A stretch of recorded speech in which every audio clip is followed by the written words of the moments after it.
Proper story's supposed to start at the beginning. Ain't so simple with this one. Now here's a kid whose whole world got all twisted, leaving him stranded on a rock in the sky. He gets up, sets off for the Bastion, where everyone agreed to go in case of trouble.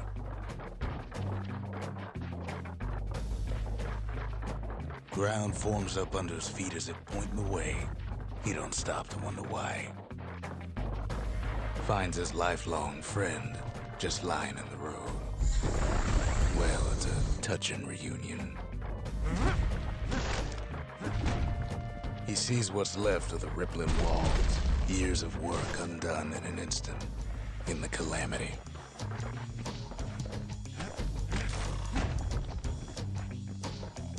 That a survivor? No, ma'am. It's a gas fella, forced out from underground. Kid pops him good. Starts to feel his bruises, though.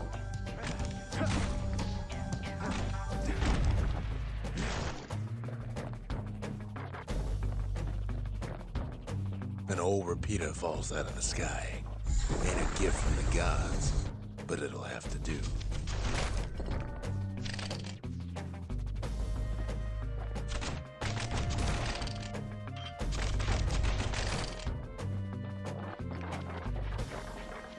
Kid's worked up quite a thirst by now, so that fountain looks real inviting.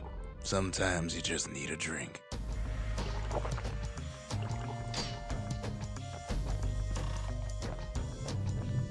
A school of squirts tunnels up around them. Must have fled here from the mines.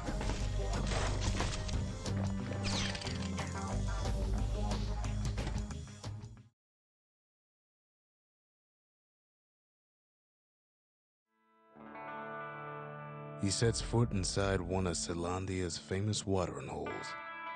Inside's old Rondi, the bartender. The Calamity got him before his drinking did. Rondi always wanted his ashes scattered here. Then Kid finds his trusty shield. But just as he's getting a handle on it, the security takes him for a petty thief.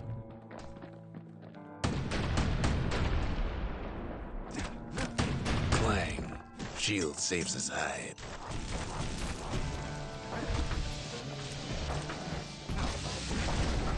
Windbags start turning up for last call.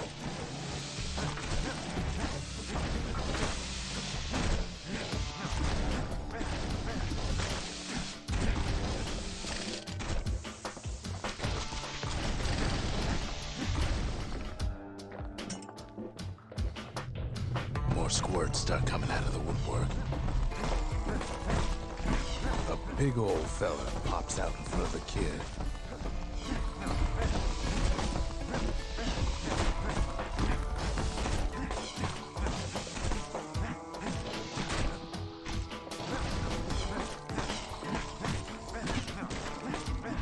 Kid sees the way to the Bastion out the window. It's a bit of a drop.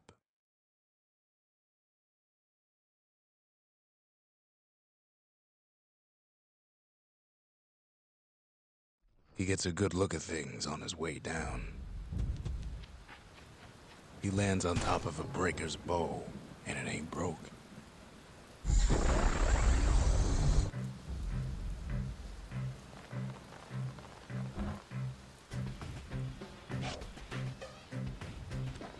Kid spies a good perch for some target practice.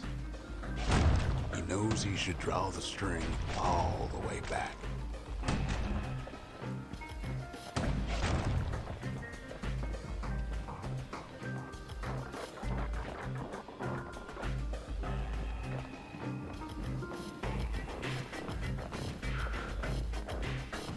The kid pockets a memento from a breaker, once the fastest man in the land.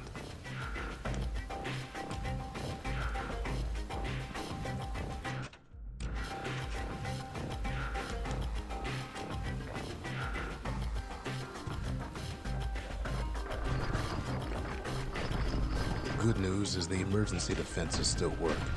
Bad news is they're aiming for the kid.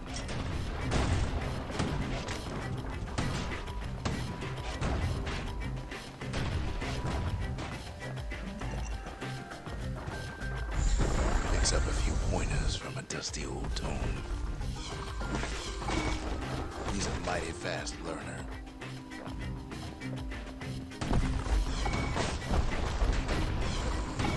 Bad time to run out of black tonic.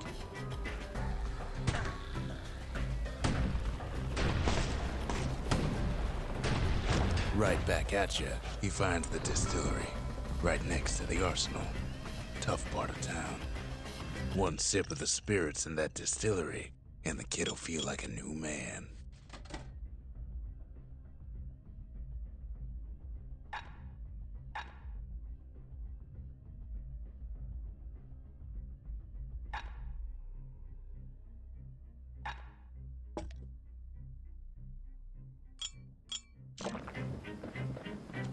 The arsenal's where the kid can pick the best tools for the job.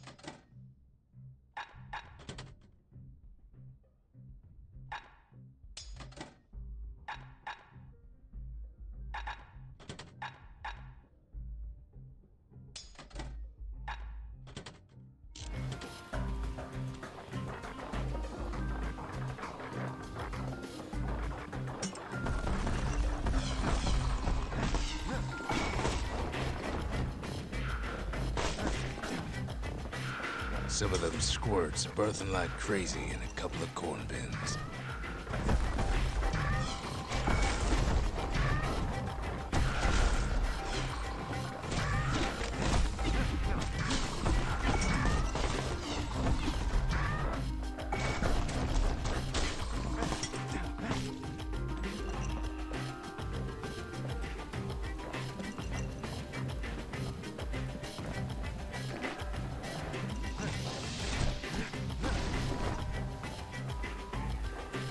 Ferry barge sends the kid on his way. The Bastion's real close now. Wasn't long before the kid could loose an arrow, strong and true.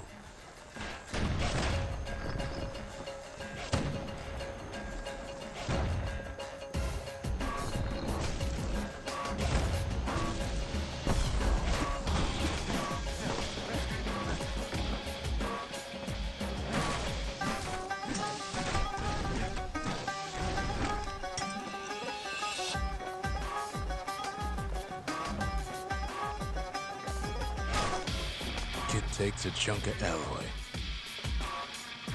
Smell of barley and spoiled blueberries fills the air. Scumbags. Kid maybe shouldn't have done what he just did.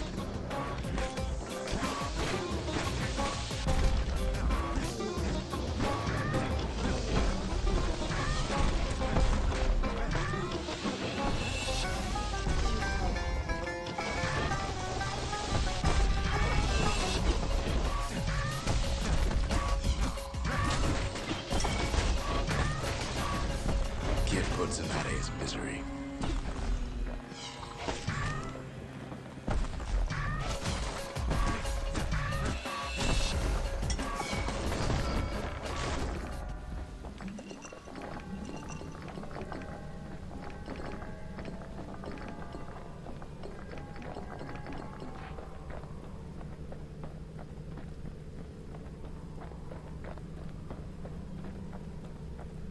He finds the core to the wharf district.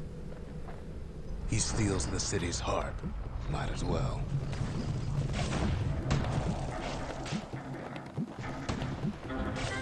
Kid has a feeling he better get a move on. The place is starting to fall.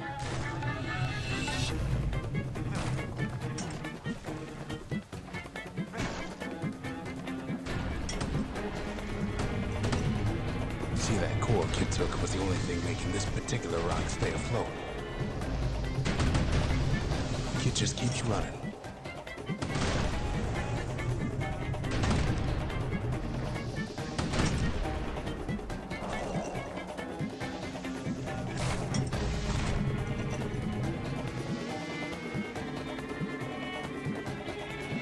At last, the skyway's in sight.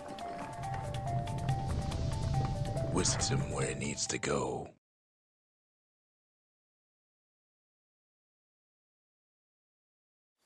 Now the kid sees something stranger still.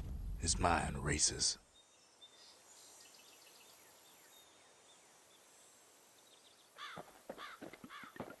Did anybody else survive? Sure enough, he finds another. He finds me. We talk for a spell. There's a bit of the Bastion's power in that crest, enough to point the way to the cores. All I tell him is to set that core of his on the monument there, then watch.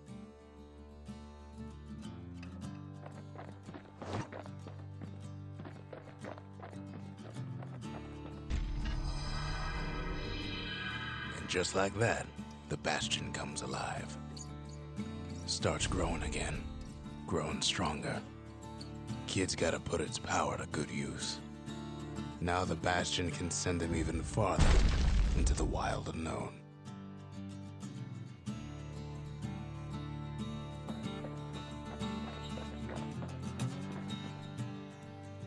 Kid ponders what to build.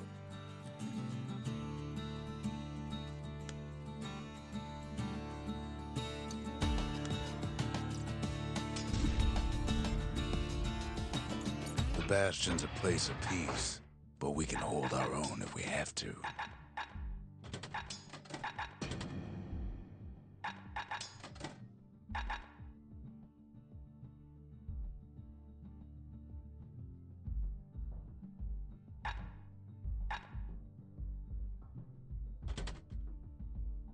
Ain't much Kid can't handle with hammer and bow in hand.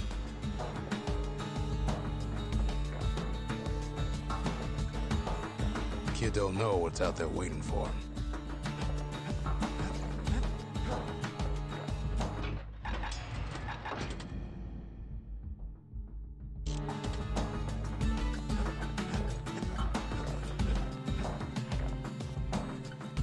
The Skyway. Now the kid can ride the wind to distant lands.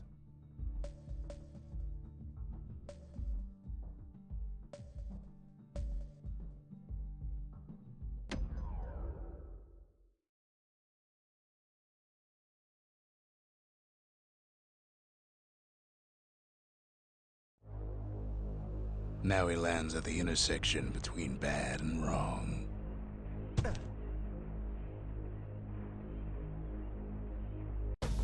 Ought to be a core down one of these twisted streets. But which one? Up north is where the gas fella foreman used to live, tending to his flock.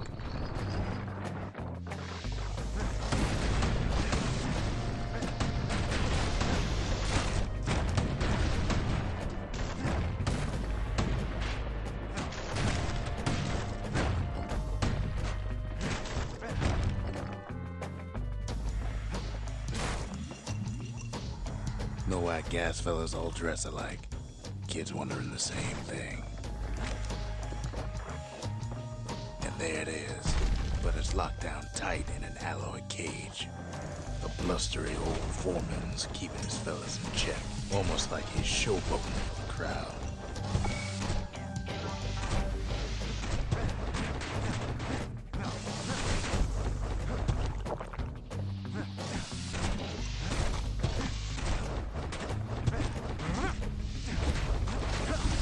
And now there's a new marshal in town.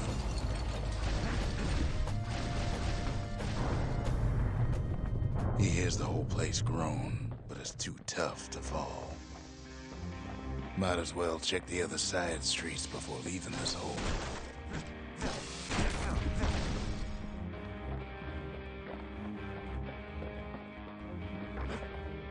He heads for the east side, where Windbags used to keep the local forge.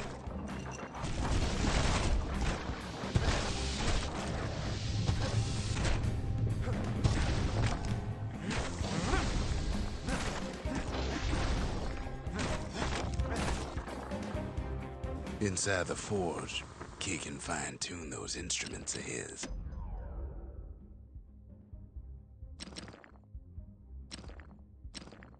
Kid's lifelong friends looking fit to keep on fighting.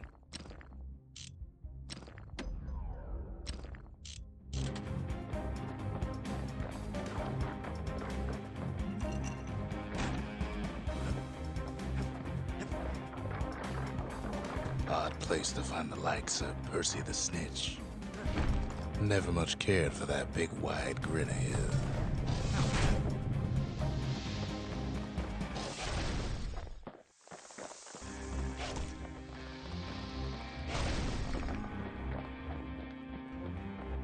He heads for the biggest dump in town.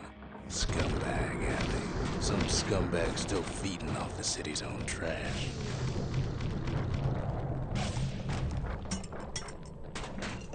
And there he is. The oldest scumbag of them all. Gershel.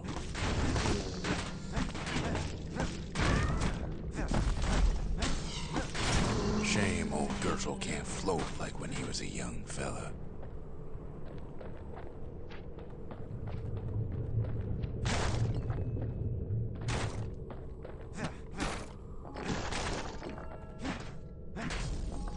The rest of the path is gone for good, and his city crest won't bring it back. He heads for the Squirt Steps. Won't be no field trip this time.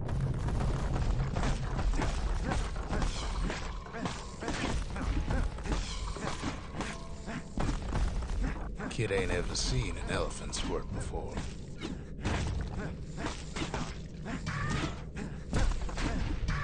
Hopes he'll never see one again.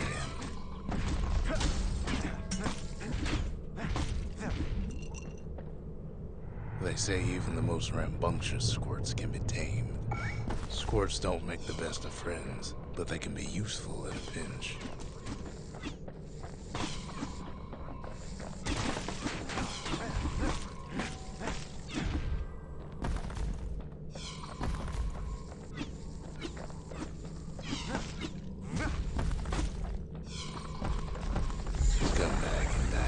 Just about anything, except for this. It's quick for slicing and light enough to throw. Kid's ready to go, and his ticket out's right where he started.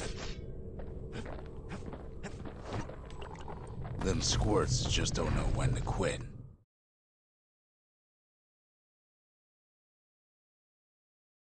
He comes back, just like I knew he would.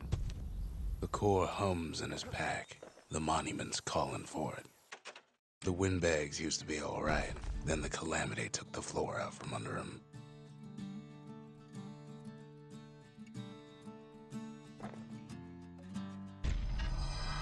Kid does it again.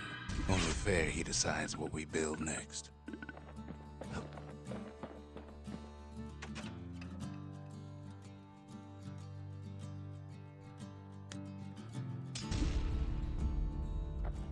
Makes time to sample spirits from my personal supply.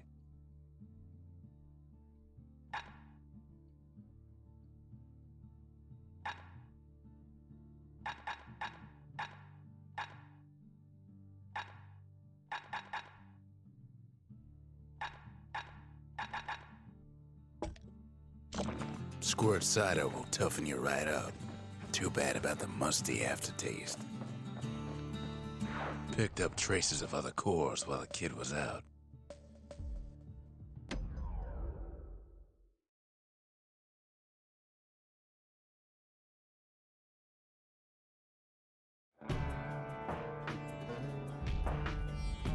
Couples used to walk the sundown path.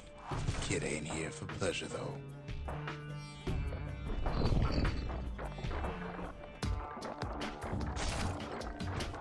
But then, somebody gets to the core before the kid.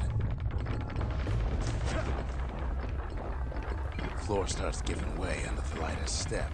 A single panic squirt could bring the whole place down. Fragments of the old world rain in the sky. Well, the path ain't exactly open to visitors no more. Security's all fired up.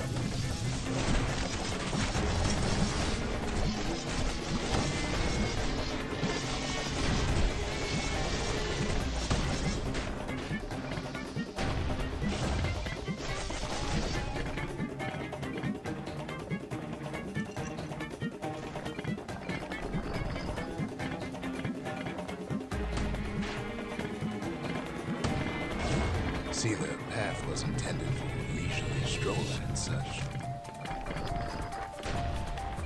Not so much for noise and tomfoolery.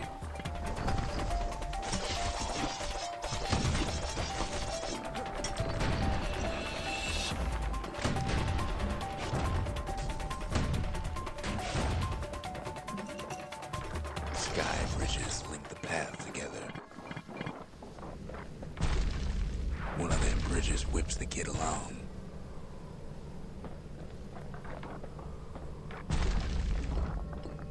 Finds a spyglass, like the ones they'd use to search the stars. Air travel always was an iffy proposition.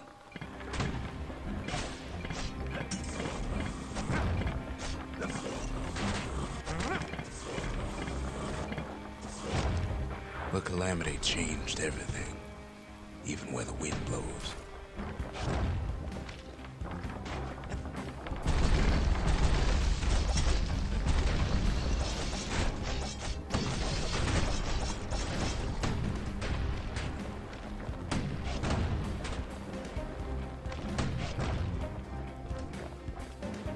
Well, if we mastered the winds in the old days, we can do it again. But the question is, who else could have taken the core? Well, ain't no survivor stole the thing.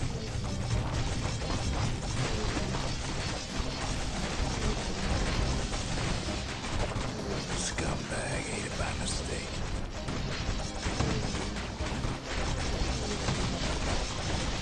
Tough break. Unlike the kid, that core ain't coming back.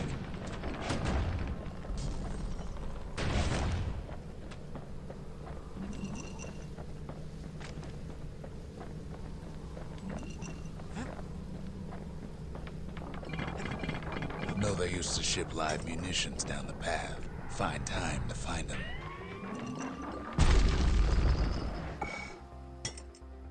These wires to toss those things plenty far away.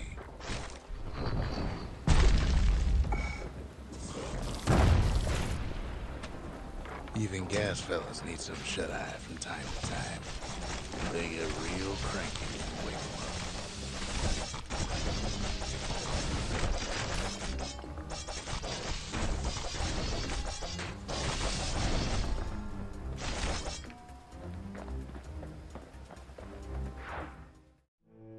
In all this toil, Kid keeps coming back to an overwhelming question. Who else could have survived the Calamity?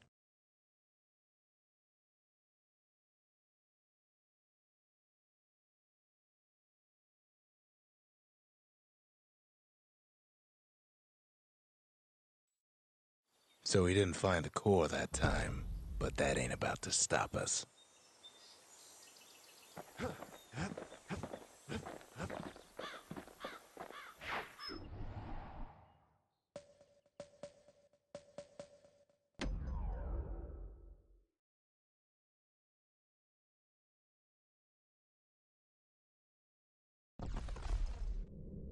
In better days, the melting pot was sealed tighter than the skin on a squirt.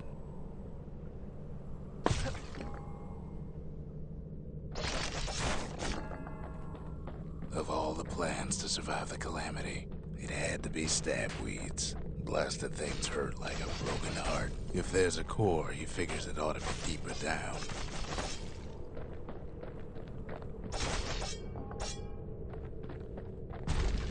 Core stuck inside one of those fancy cages.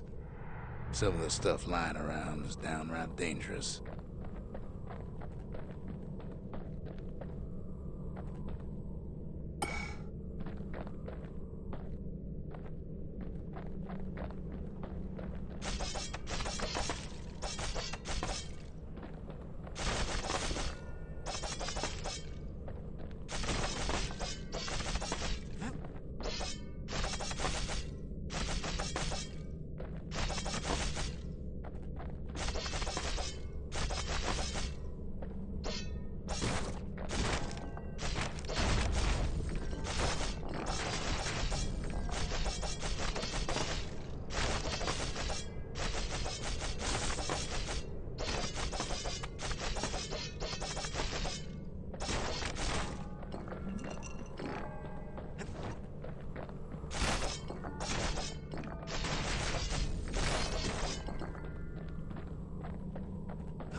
He throws a switch. Now what could possibly go wrong? Quite a bit, as it turns out. The cage starts lifting from the core ever so slow. All Kid can do is wait. Shipments start falling in.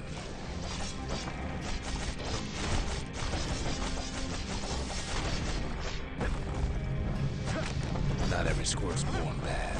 Some spring to the Kid's defense. Judging by the movement of the cage, it's gonna take a little while.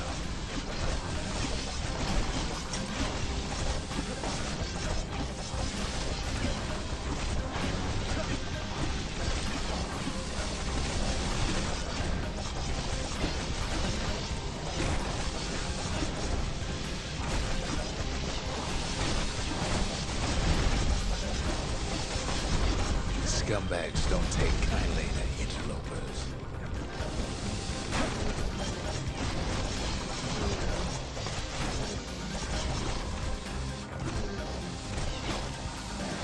Even some gas fellas take his corner. Heard he popped that mean old foreman.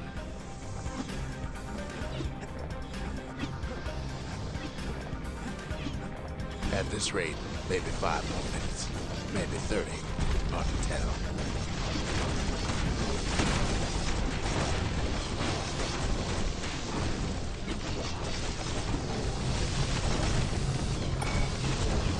Squirts get real territorial around the core. Then a shipment of free samples shows up.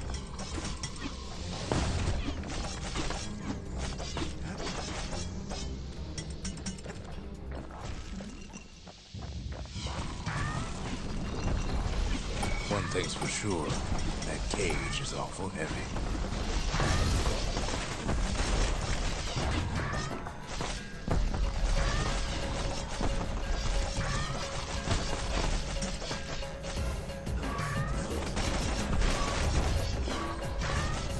It's a troublesome scene to be sure. It ain't all bad, as the Kid finds some spices from the motherland, tax-free.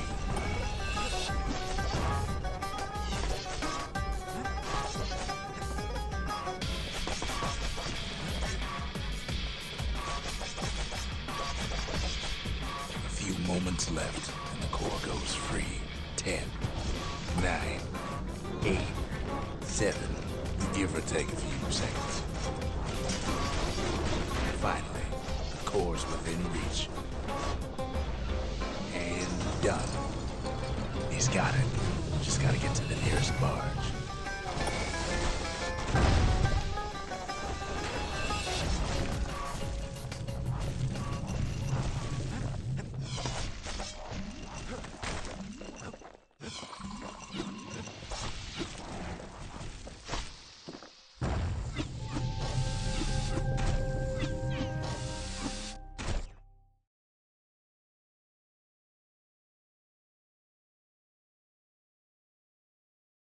I still remember the look on his face after that one.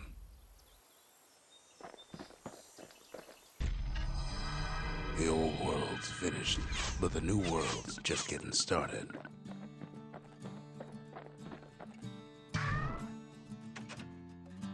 We could always see the stars, we just never could reach them, no matter how high we built.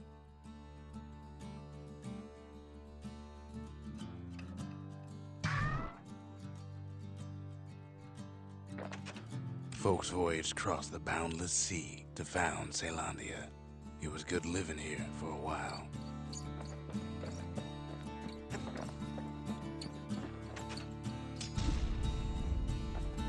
A lot of things need fixing up in this world, and we can start right here. With a good length of meat gut, that bow's like new again. Fetching fizz is like a mouthful of nails, but the benefits are worth it.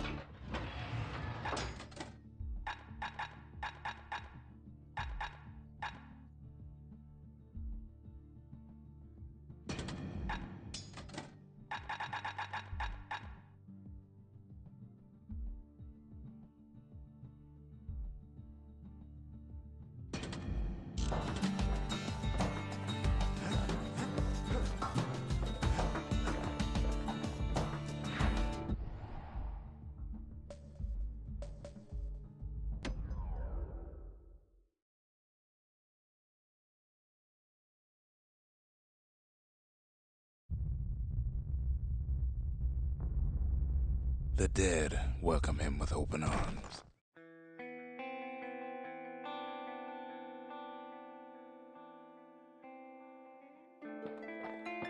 The Calamity took everybody after all. Kid sees it plain, frozen faces all around.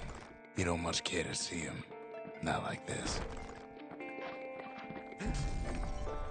These folks never saw the Calamity coming, but someone did. Someone close. Someone who ain't like Mr. Beckley and his kindly wife. It was someone like him. Kid sees him there agape, in the flesh. Gets a snag or two trying to get to him. He ain't about to stop, no matter what. He's got so many questions after all.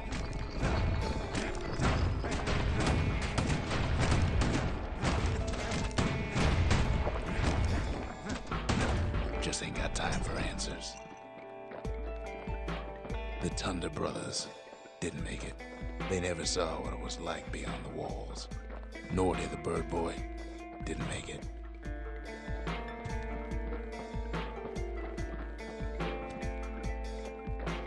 The Jawsons, they didn't make it. Grady Sr., Grady Jr., they didn't make it. But him, he survived. Kid finds proof enough that man ain't from around here.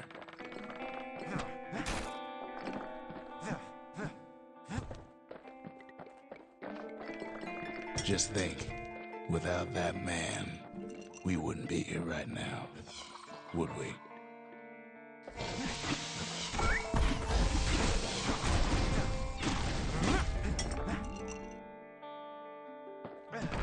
Kid does what he has to do.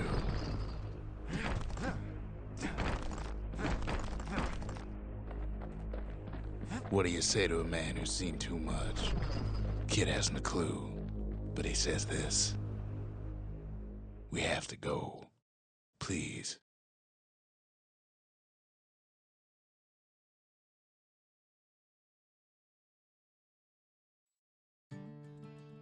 He's a proper gentleman, that man.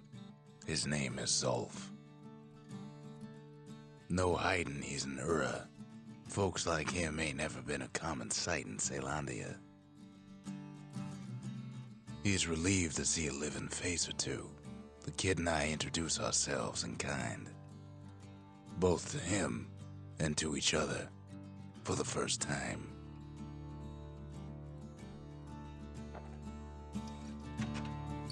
We fought the Ura decades ago, but that was then. Things are different between us now. For Zolf, Caelandia was like a second home. He's real worried about his first home, too. Far to the east. Zolf offers to help me plot the skyways for the kid. At least the Calamity hasn't touched the stars, he says. He was born in the Tazzle terminals. The Ura sent him on a mission of peace to our city, and he's lived here ever since.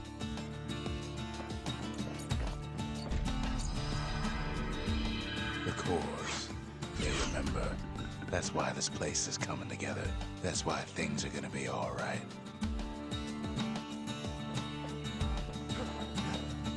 Well, look what we have here.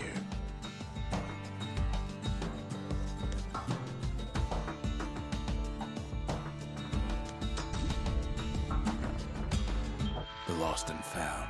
Here, kid takes fragments of the old world and makes them whole again.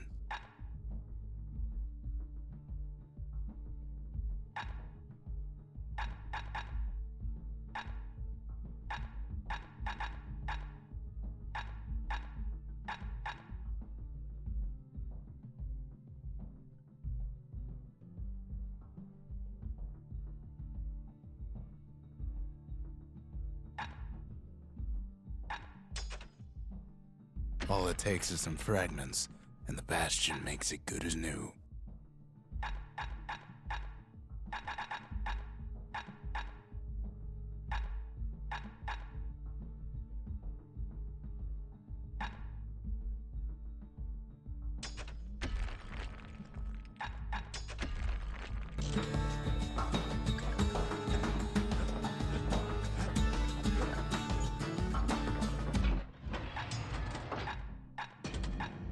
bow and a machete, every bit as effective as the fancier stuff.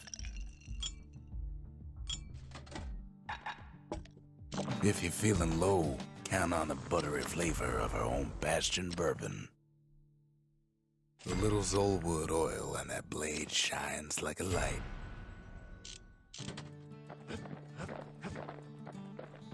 We tracked down a couple more cores near the edge of the city.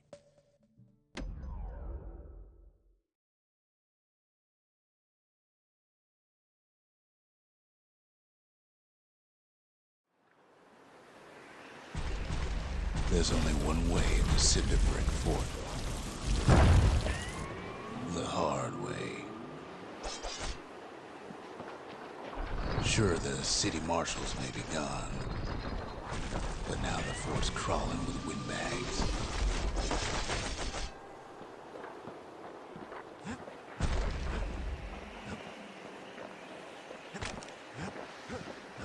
The Calamity was mercy on normal folks.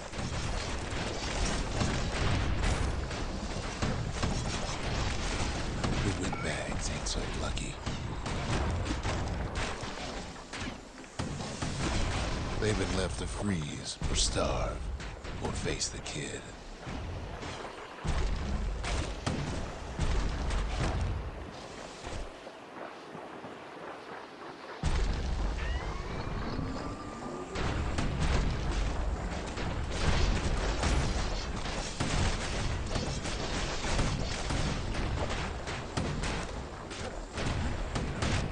Well, windbags young and old keep fighting for the fort.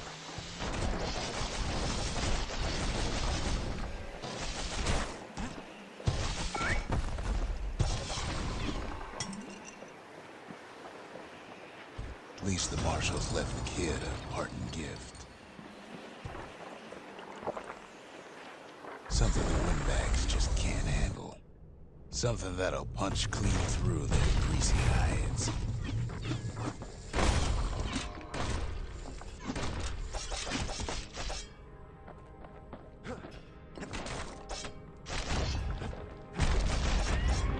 Windbags ain't much different from normal folks. All they want's a warm place to stay and a decent meal. The Calamity drove the windbags topside. A lot of them wound up here in this very fort.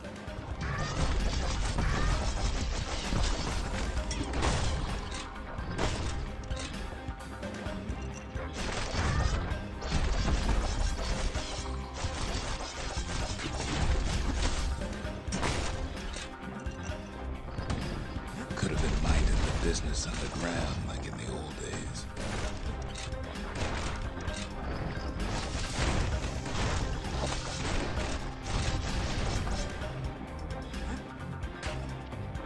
Windbags can't use the marshal's supplies, but the kid sure can.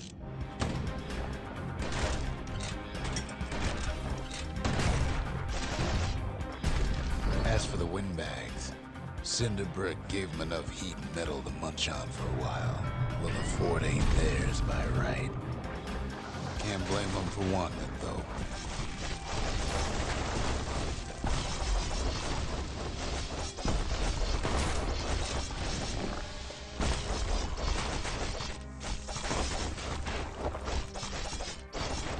So many of those sorry things holed up inside that old fort.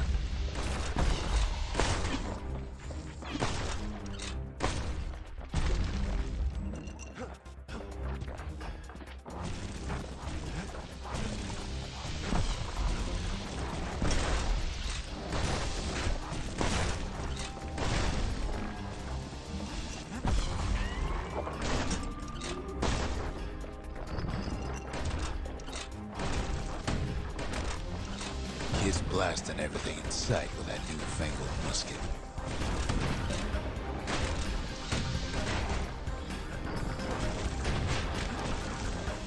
Kids stash grenades is there for them if things get even worse.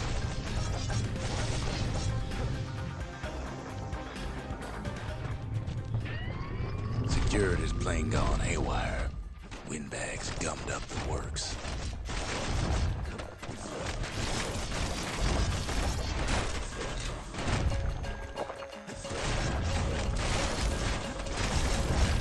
afraid of getting burned. They trapped the kid in the middle of the fort's parade grounds.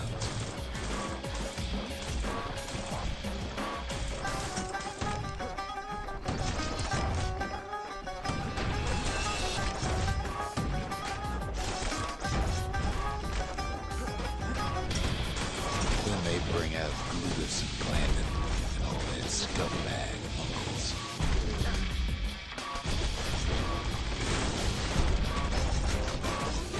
They got something to gain, and only their sorry hides to lose.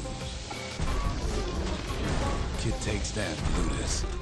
Maybe it was Blandon.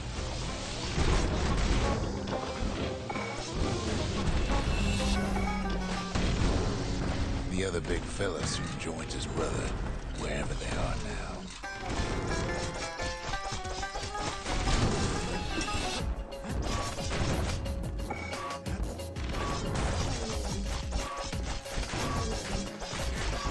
The Windbags finally get the message.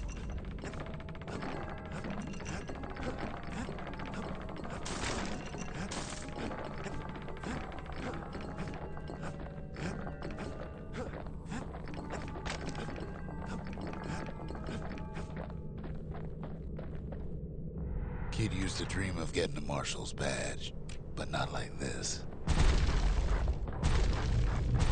And now ain't nothing left for nobody down at Cinderbrick Fort.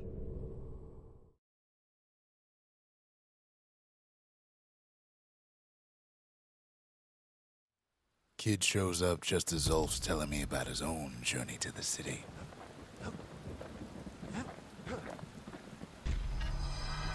Zulf's travels ain't much compared to what the kids had to go through for all this. The marshals seem like good men, he says. They treated him with dignity. Zulf brought his antique smoking pipe all the way from the terminals. Seems the only thing the Calamity saved for Zulf was his smoking pipe.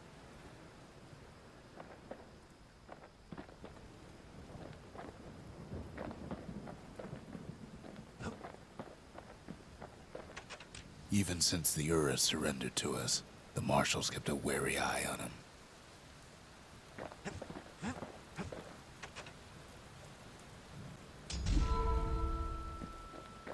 The memorial. Here, kid can pay respect to the old world and earn it in kind.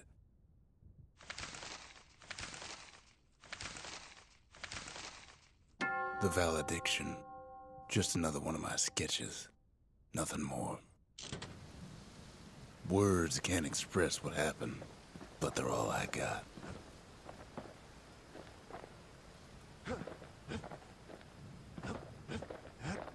Poor kid collapses after just one drag.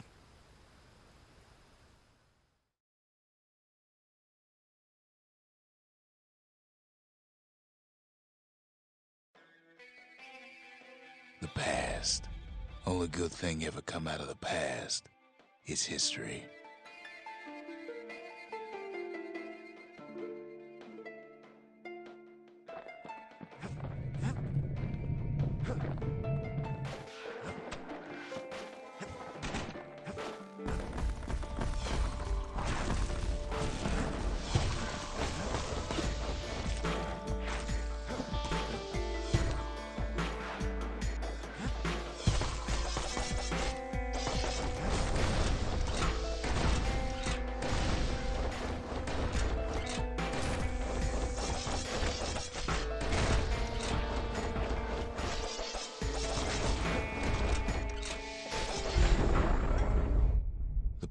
Catches up with a kid. Hardly had a moment's rest since all this started.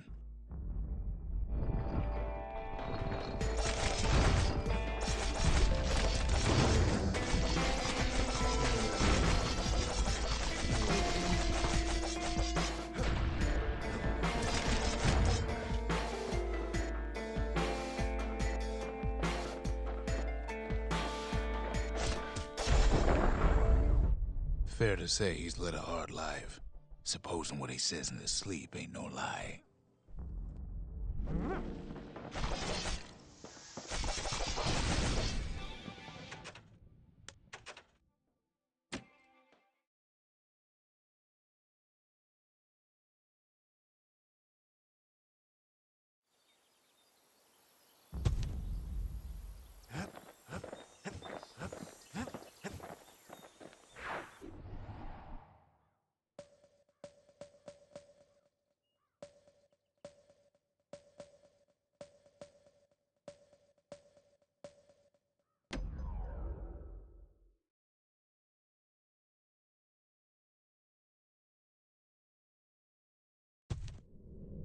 No use praying to the gods these days.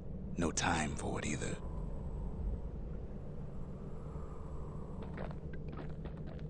Folks used to make pilgrimage here to pay their respects to Pith, the bull.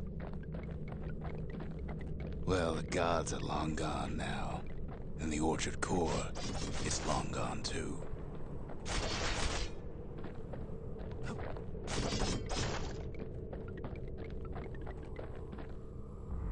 The gods don't care about trinkets, but the kid ain't no god.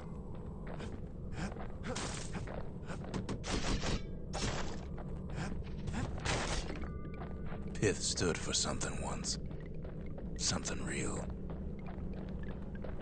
In time, though, the bull stopped being a symbol and started being decoration.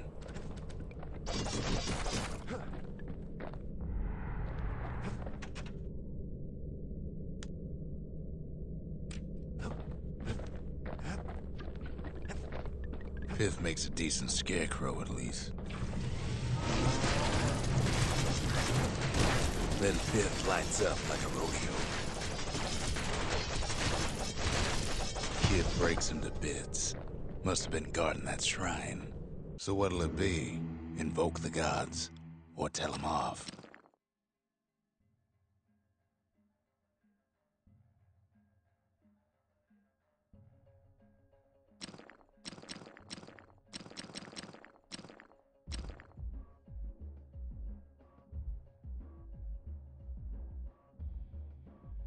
Kid don't need favors from the likes of Pith.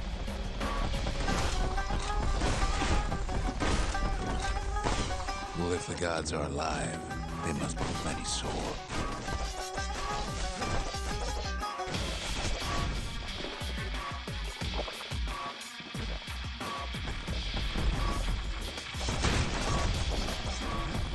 Popping windbags is hard enough. No need to get the gods involved.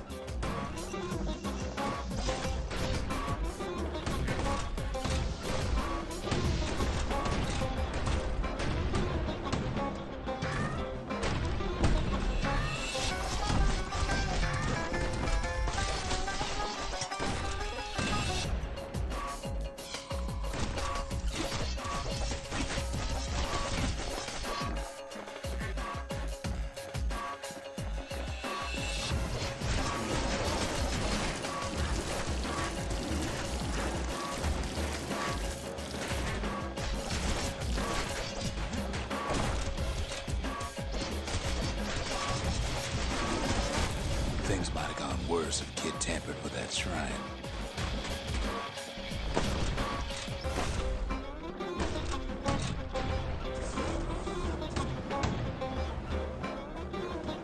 Kid ain't found a core, but at least he found Zolf's precious shrine.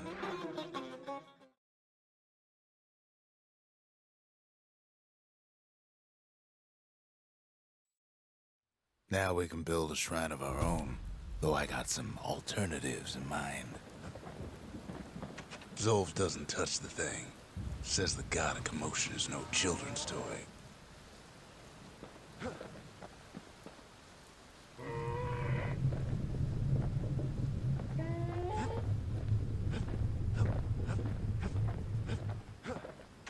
The Ura feared the gods. We turned them into toys, put their faces on our walls.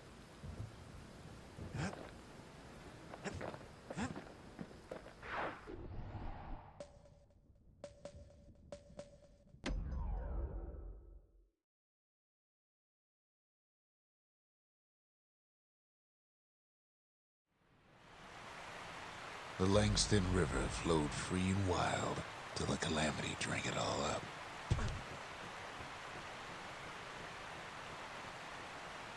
Maybe all that water just grew wings and flew off.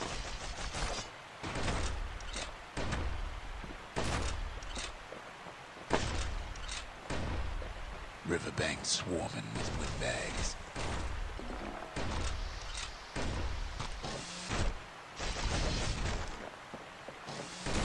They're so bent on finding the core, they hardly notice the kid. Lucky for him, a certain famous ferry barge is still afloat.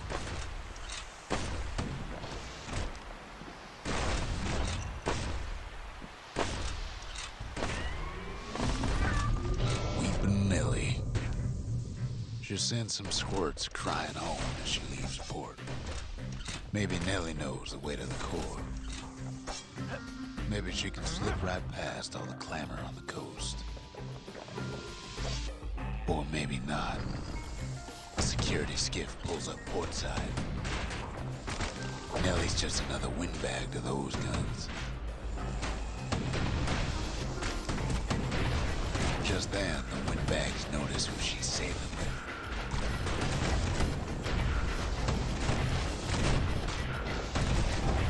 They're pretty steamed about what happened at Cinderbreak. They try to cut her off.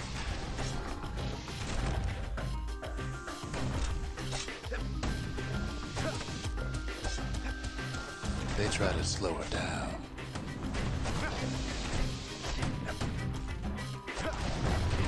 They try to knock her out.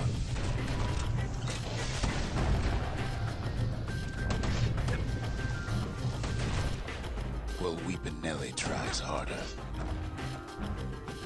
Try as she might, though, she hits a snag. Kid's gotta help her get untangled. Favors for favors.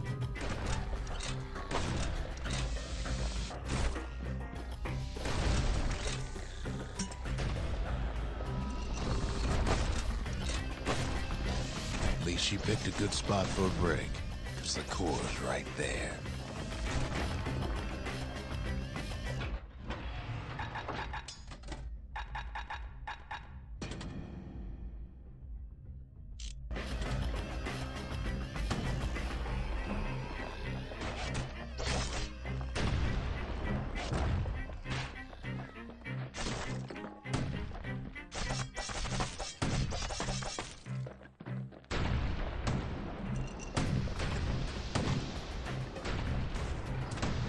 Then the kid hears an unusual sound, like 100 flapping wings. Peckers.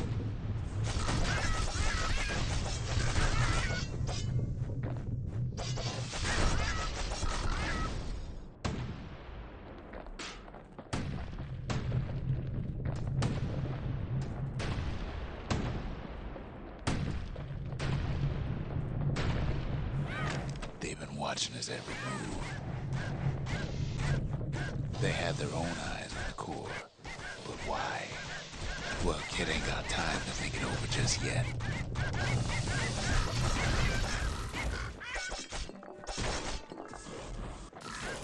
He finds Weepin' Nellie raring to go. Turns out she's got a special surprise for when the waters get rough.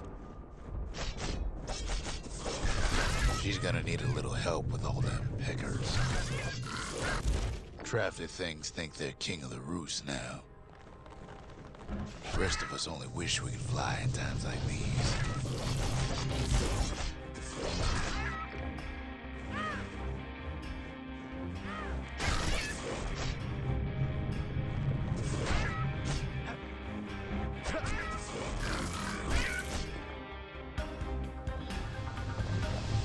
Security skiffs keep on coming to starboard side. Don't seem to care what they shoot, as long as they hit something.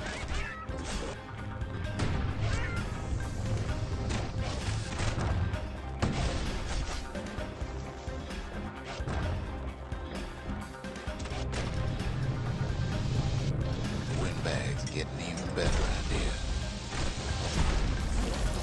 They aim to smash Weepin' Nellie to splinters. Well, it all proves too much for poor Nellie.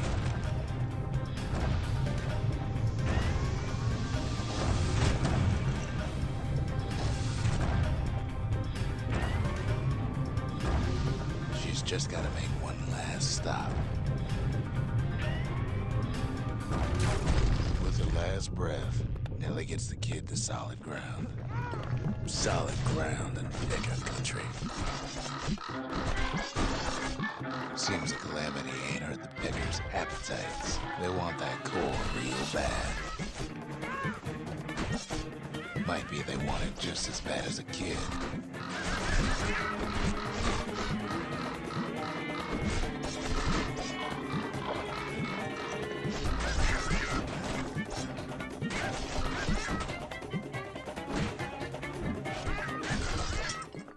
Kid shoos him off, knowing they'll be back. Know how many times Kid nearly fell off the barge back there? A good couple of times. Now, listen close. You should remember this next part.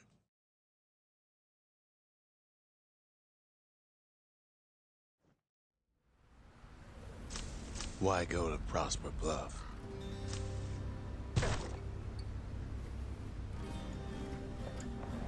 Used to take an enterprising man or a plain old fool to venture out that far.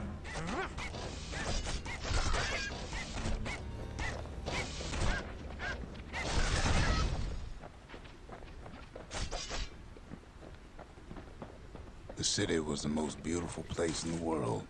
We all knew that. But on the other hand, some folks just yearn to see the things they're told they can't. And that's why you go to Prosper Bluff, ain't it?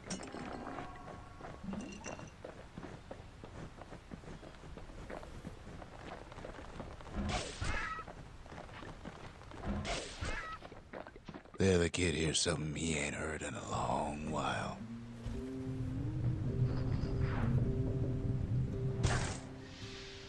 How's it go again?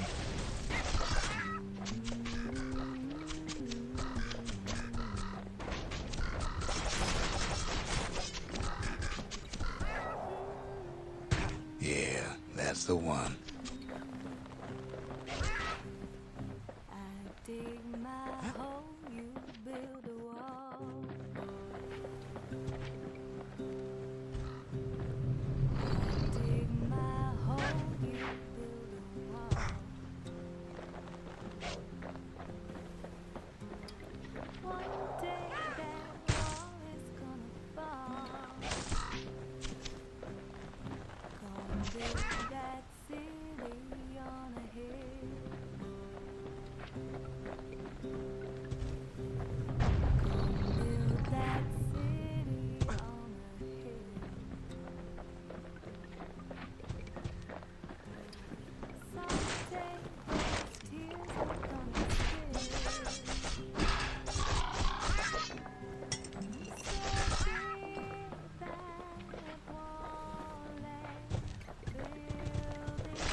Well, no point explaining what happens next, right?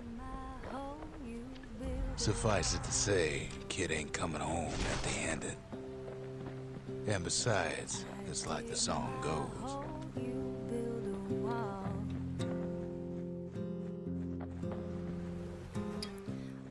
They'll be here before too long.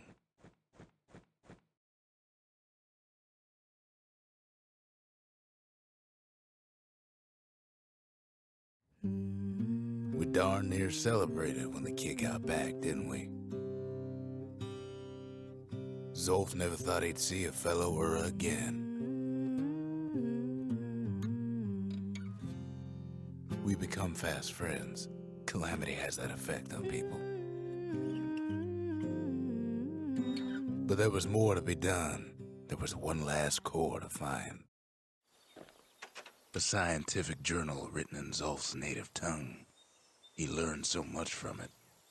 Too much. If only I'd known half the secrets of the Calamity were tucked away in that book, I'd have worked to translate it right away. Most of the Ura never got a taste of Caelandia's fine goods, unless they were born and raised in the city like Zia here. Sure, the world's all gone to pieces farther than the eye can see, but leave it to this gal to point out the amazing view. Girl tried to run away from home one time, but the marshals stopped that, didn't they? So many secrets in there and she can't even read it. Her father's own journal.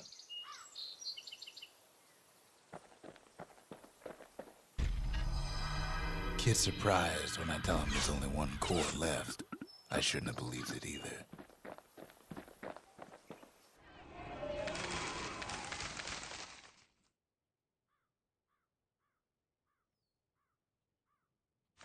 The Gravers.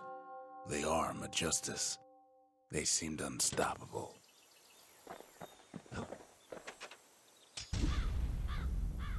Behold, the Pantheon.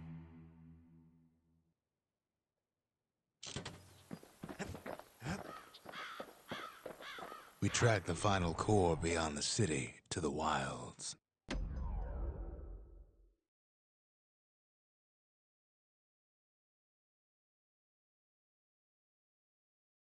The wild unknown. Place can eat a man alive. Place is so raw, even the Calamity couldn't cook it. Not all of it.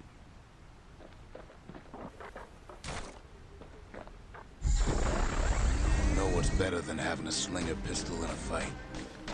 Having two. Savage things lurking at every turn.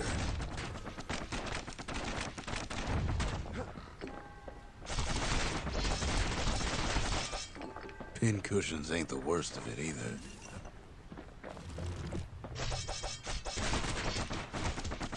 Pecker's got the core, like they're building a bastion of their own. The welcoming committee scrambles to attention. Didn't expect the kid so soon.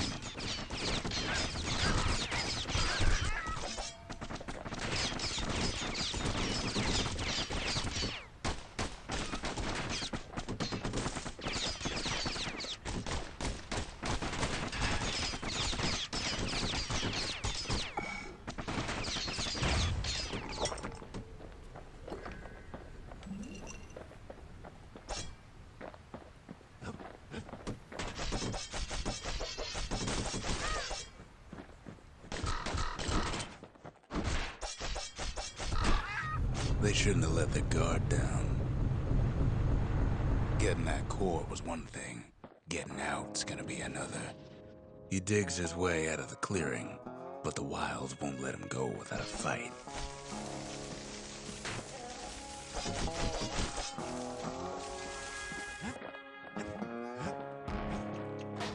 Wallflowers survive the Calamity.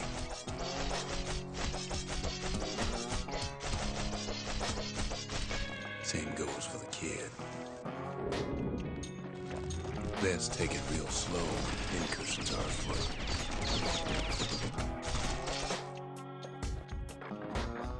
Slinger Jawson's old outpost is all that's left of him.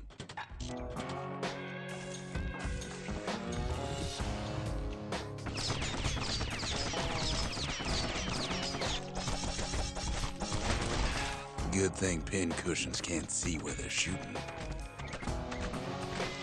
A handful of windbag shipments made it out this far. The kid's seen the last of them.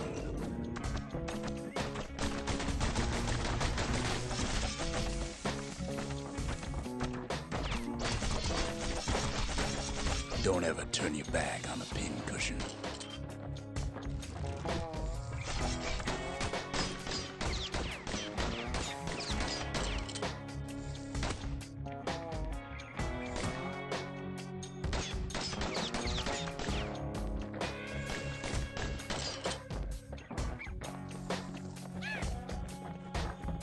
kid's roused up half the wilds by now.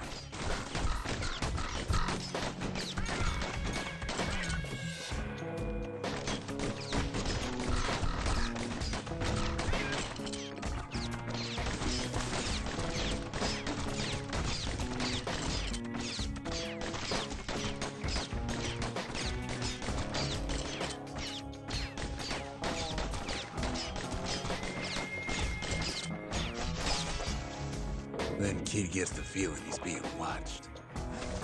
Not by me, by a lunkhead. And lunkheads ain't fond of two-legged animals. Hit him anywhere but the hindquarters and he only make him mad.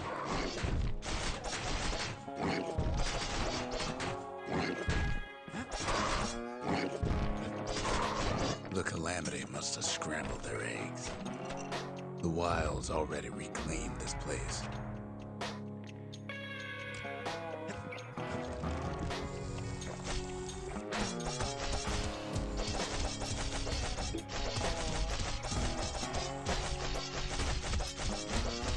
He's anxious to get back. After all, he's got the final core. His journey's over, right? Well, no, it ain't. Not by a long shot.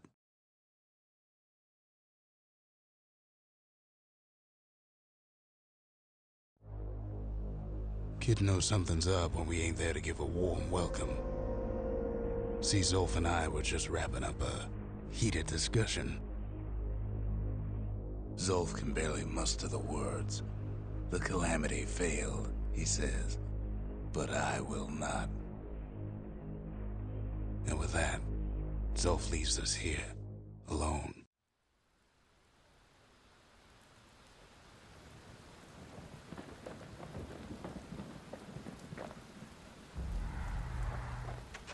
Zolf cursed the city, cursed the Bastion, cursed me, said he was going home. When Zolf got through reading that journal, he just snapped. Started smashing up the monument till I tried to stop him.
Finders keepers.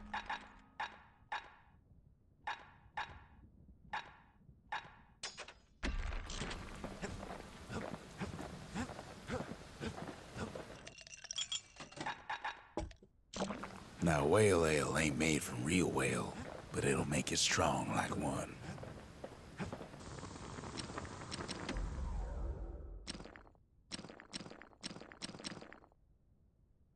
You want to tune a scrap musket, you start with the barrel.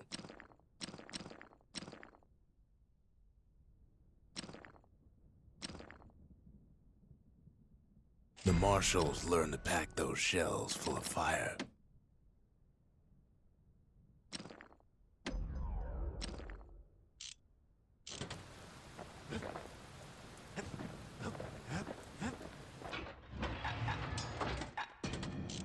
Anything survives a musket shot ought to be quick work for that blade. Zolf banged up the monument pretty bad. But there's a way to put her back together. The shards. We're gonna need all of them to nurse the Bastion back to health. The city brought the shards to the wilds. Now the kid's gonna bring them back.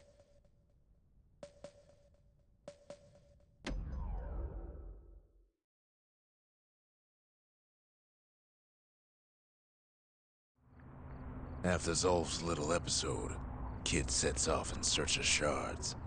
First stop, Jawson Bog. You'll get lost in that bog, I told the kid, and I won't be able to guide you back.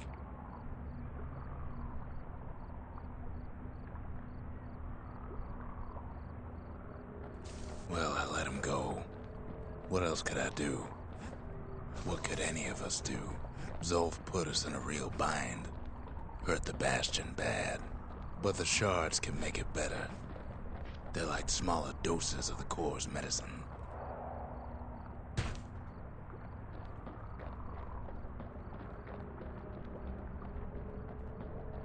Shame the only place to fill that prescription is out here in the wilds. This place is intoxicating.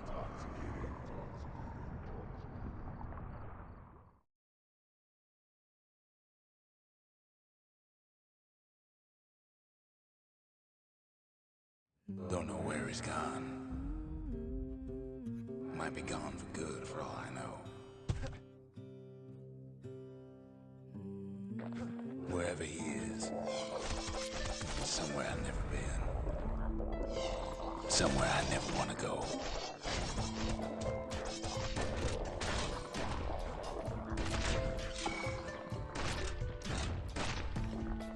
Kid can't fall, no matter how hard he tries.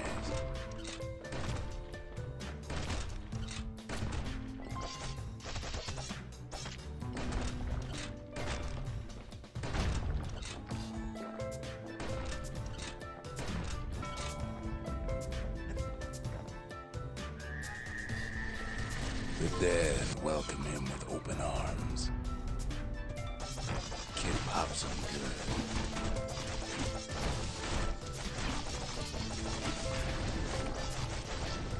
Is that a survivor? No, ma'am. It's a lonesome ghost of a gas fella.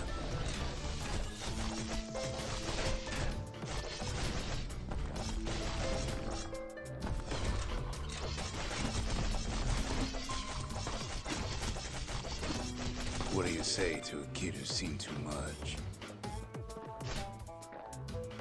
I'm Zolf of Liura. Pleased to make your acquaintance. Now the kid sees something stranger still. Did anybody else survive? Sure enough, he finds peckers, lunkheads, wallflowers, pincushions, vine apples, swamp weeds, ankle gators.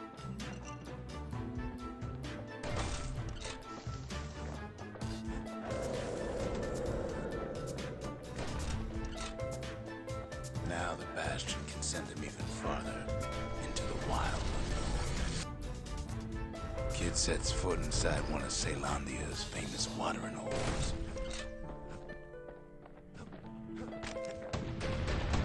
He has the nerve to flash the shield he stole. The security's just gonna have to straighten him out.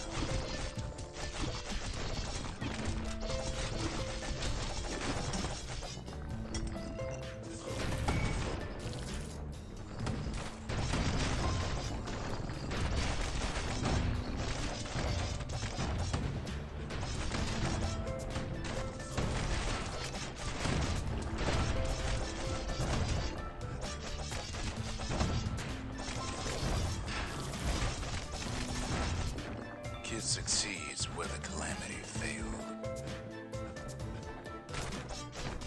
Would you look at what he did to poor old Rondi the bartender? Proper story's supposed to start at the beginning. It's so simple with this one. Now here's a kid whose whole world's alright, snoozing there on a rock in the sky. He wakes up. I'm just fooling. He sees what's left of the rippling walls. Years of work undone in an instant. He sees what's left of Piff, the bull. He sees what's left of his lifelong friend.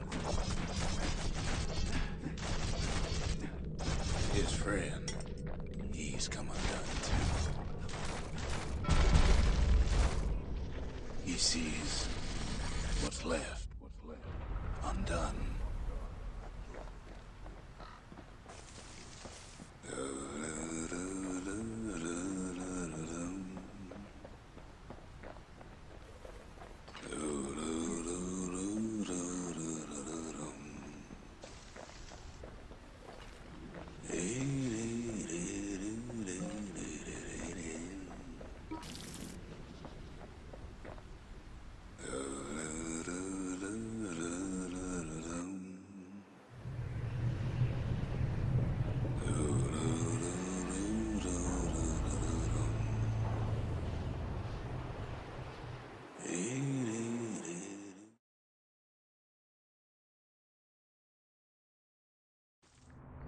Thought we'd lost him, but he finally comes to. The shard ain't lost either. Not anymore. Now to find a ticket out of this hole. Ever heard of a lung blossom? It's bigger than the stories say.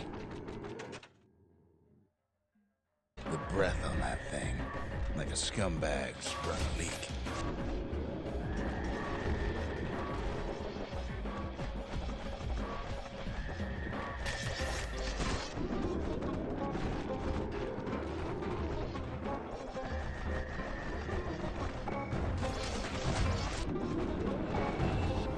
They say one whiff of lung blossom can make you lose your mind.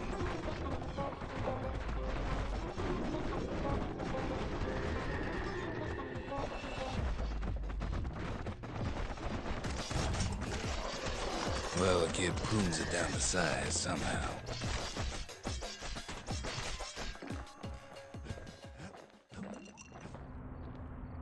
Mother only knows what happened in the bog. Kid never much cared to speak of it.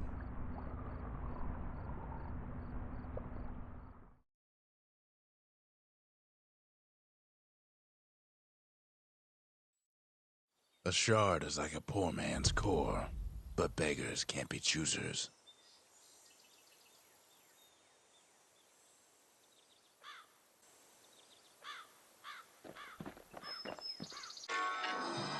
That's it. A few more shards like that, and we'll be back in business. A single shard can breathe new life into this place.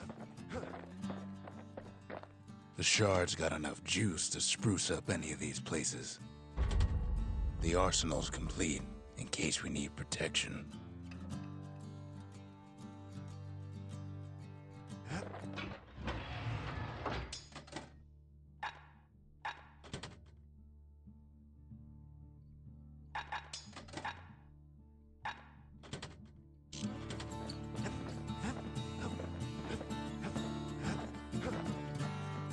The city tried to use the shards to stake out the wilds. So much for that plan.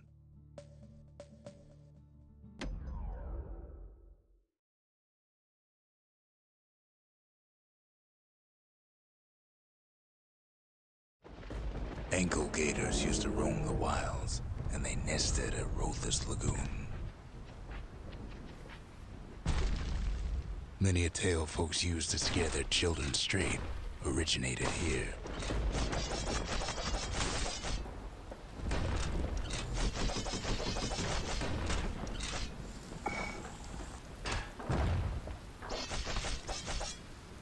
All kinds of beasts what don't know up from down, still lurking about.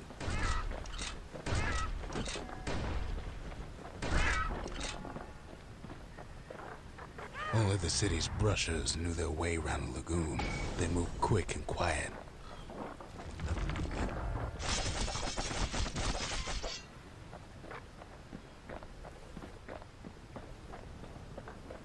Even the brushers learned to fear this place. They used to think that ankle gators were extinct. Well, they ain't.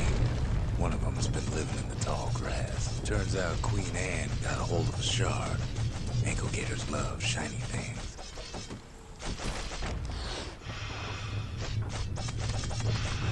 Know what smells worse than an ankle gator's breath? A stinkweed. Can't get hasty in a place like this. Ain't time for pecker hunting, but the kid can't resist.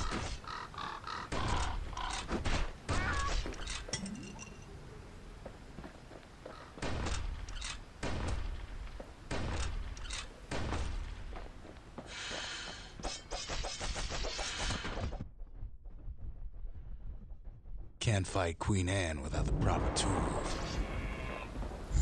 Brushers use their pikes to keep their distance around here. Now the kid can do the same.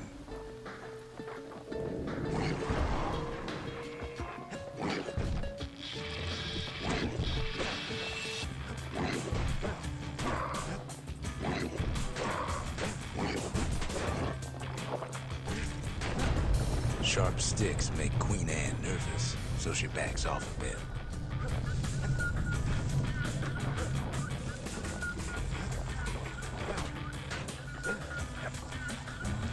Kid's got a mean throwing arm.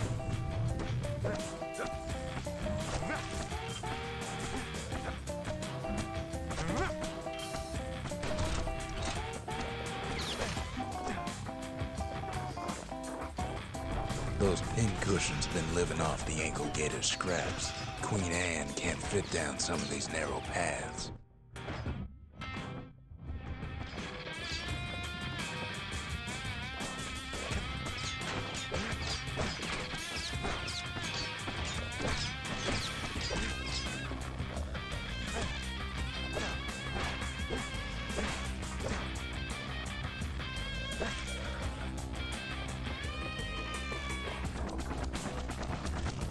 Queenie leads the kid into some kind of twisted trap. One bad step in that tall grass and he's Queen Anne's lunch.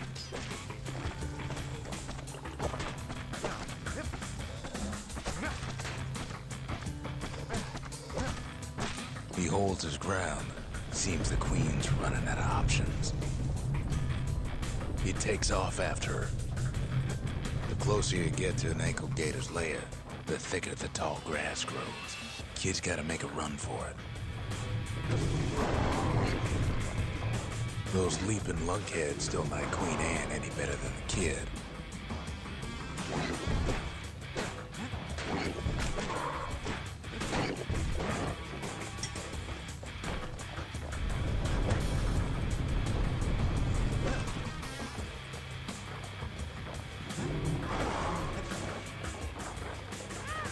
Queenie must have scared a bunch of peckers out of hiding.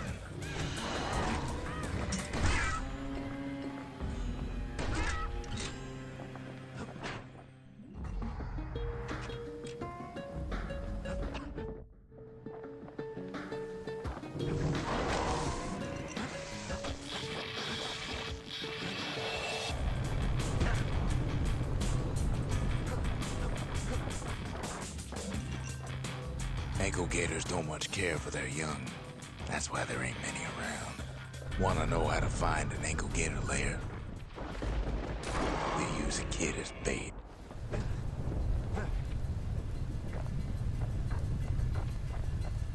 The shard's sitting in plain view. Now she's coming for him. She's got nowhere else to go.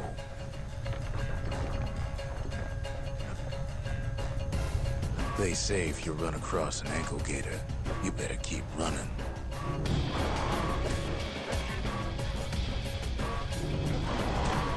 She's starting to get annoyed.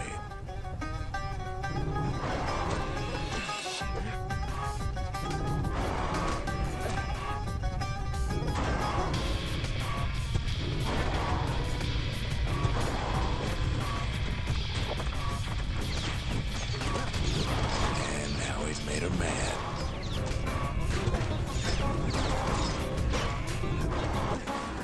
Rest in peace, Queen Anne. That was for the brushers.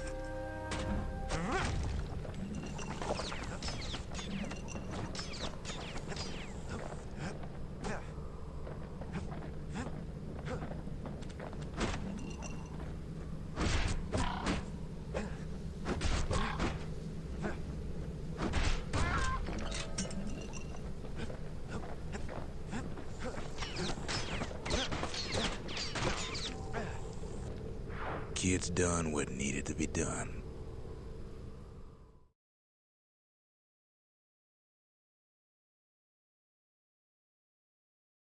Queen Anne's reign is over. We even got a crown jewel. All that trouble for a single shard. But you know what? It was worth it.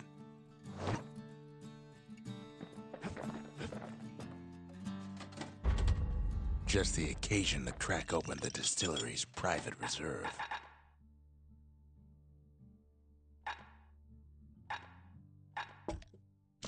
Black rye like hot pineapple chowder on a cold day. Brings back memories. Want to keep the wilds at bay. Bag yourself a musket and a pike.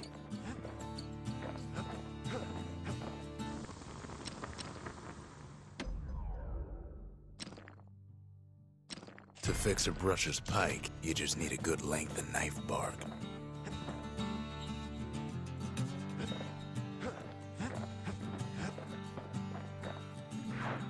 The next shard should be farther out there in the wilds.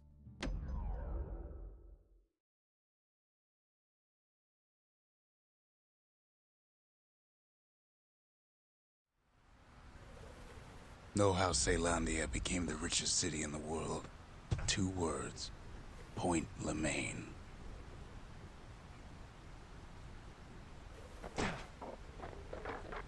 If the wilds could ever be tamed, it was gonna happen right here. But now, the greatest outpost past the city line is nothing but a freak show. The army's triggers once had the place on lockdown.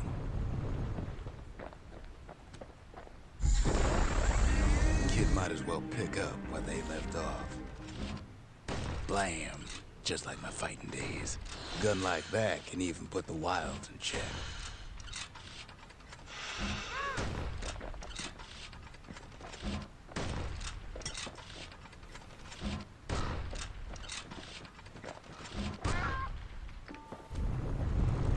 Point Lemaine seen better days for sure, but it ain't done.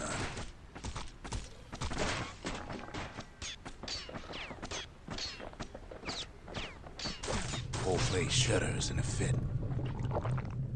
The grand rail of Point Lemaine.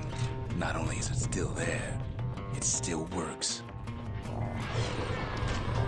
Of course, it's no longer shipping hides and alloys and spices, but it can give the kid a lift.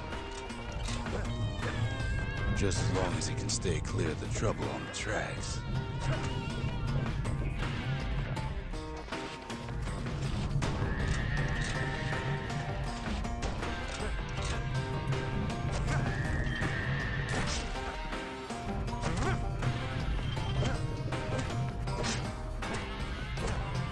Grand rails all grown over with things that Calamity chewed up and spat out. Things eager to take back their turf.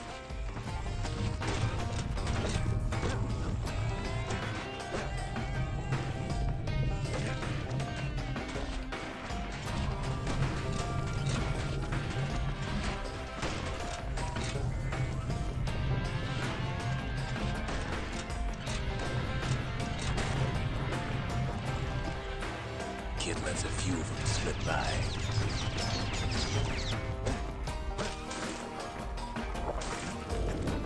Lunkheads settled in like they own the place.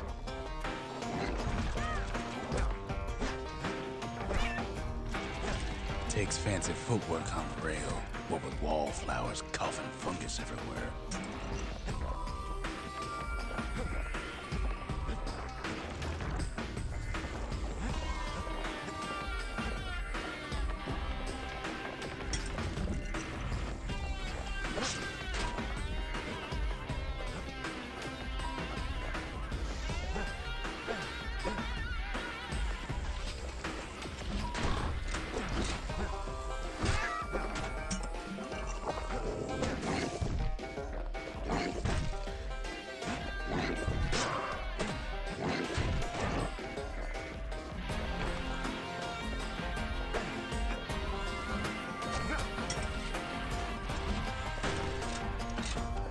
Place used to be closed off, but now it's split open like a rotten pineapple. Of course, the Grand Rails seen much more fighting in bygone times. Near on 50 years ago, first shots fired in the Caelandian War.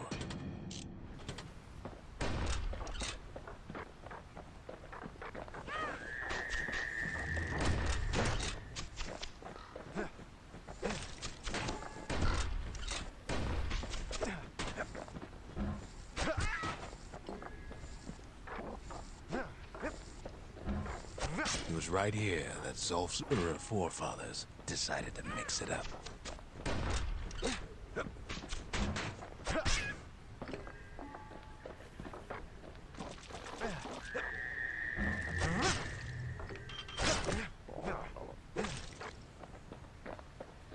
Okay, so maybe we didn't get their sign-off on the whole Grand Rail thing.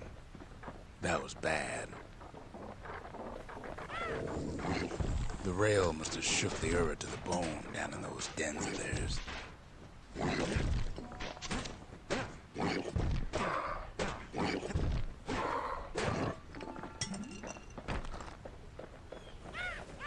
Well, the rail won't last much longer now that the kid took the shard.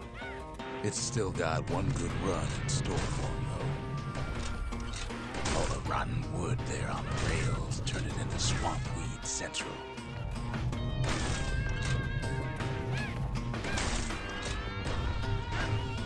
Ever tried dancing side to side while holding your breath? While choking on swamp weed? While peckers trying to prick you in the eye? Well, let me tell you, it ain't fun.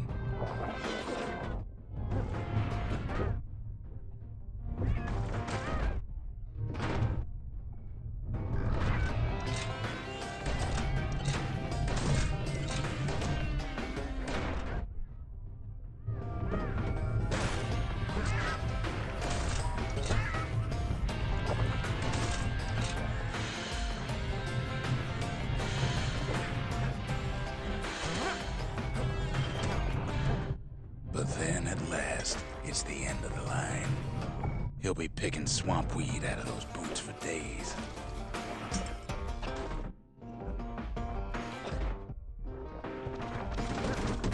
Turns out he's got company up at the rail station, waiting for him.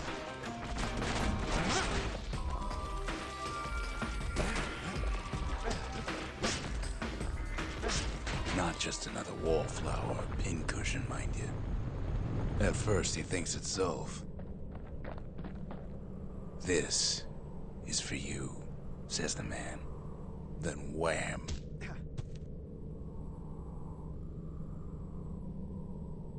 When the kid comes to, the man's long gone, but something else is there.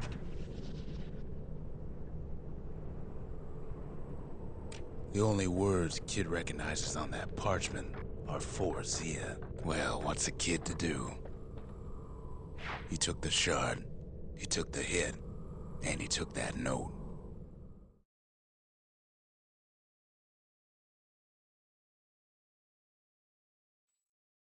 That note cuts straight to the heart of things, don't it?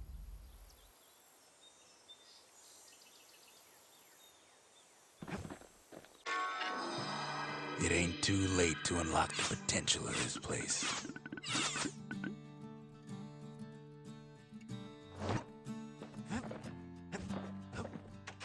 That Gator's a crazy gal, but so is the gal who promised to look after her. Finding gourmet ingredients ain't easy these days, but we'll take what we can get. The note says it plain. Zia, go east to learn the truth about the Calamity and our people. I'll be waiting. Sincerely, Zulf.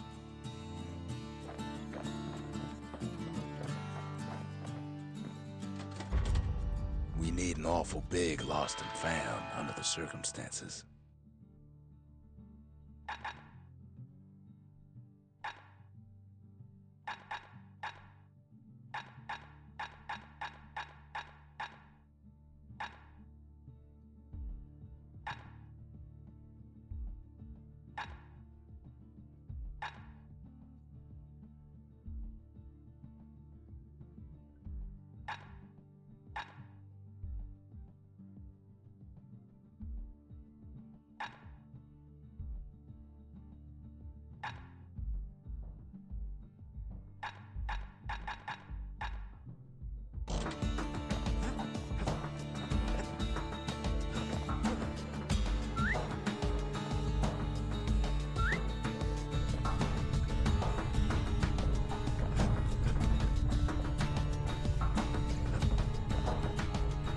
The shards are getting harder to find.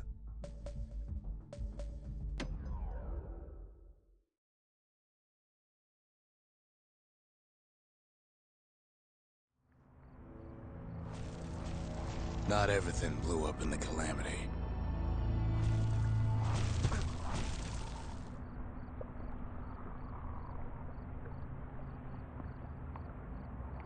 Why, Colford Cauldron here blew up way ahead of its time. The cauldron boiled over some 300 years ago. They say it filled the skies with ash and the lakes with molten rock. If you wanted to survive something like that, you had to learn to adapt. It takes a certain stubborn pride to keep on living in a place like this. As for us, we learned an awful lot from Colford Cauldron. That learning led to some interesting inventions. The raw power of the world fell right into our hands.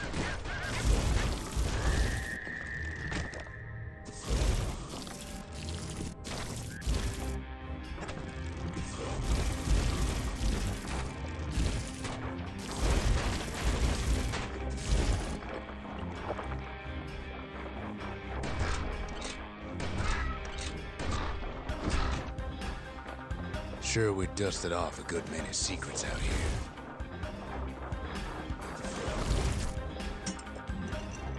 But we discovered other things we're better off not knowing.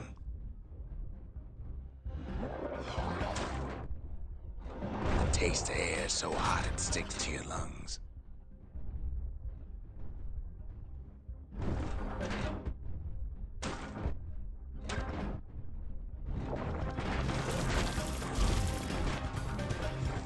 All sorts of awful things crawling underfoot.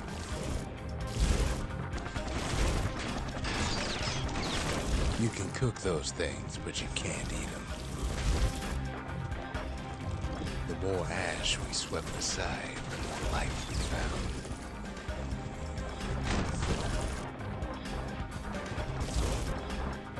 Place as inhospitable as they come.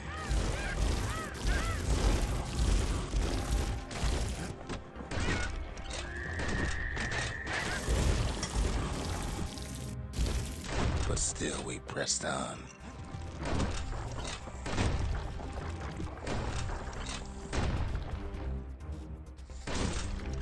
After all, when we looked down inside Colford Cauldron,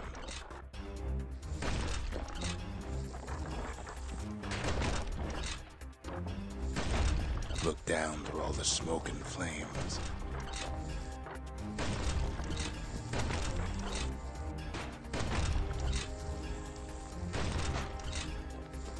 we saw in there the heart of the world, the heart now laid bare by the Calamity.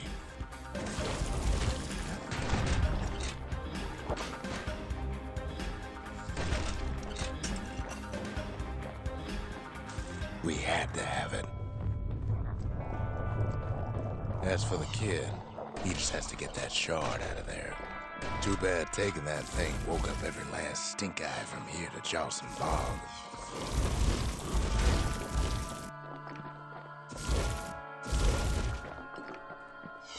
Kid's thinking he's got to trek all the way back around the cauldron. Luckily, the cauldron cooked up a little shortcut for him.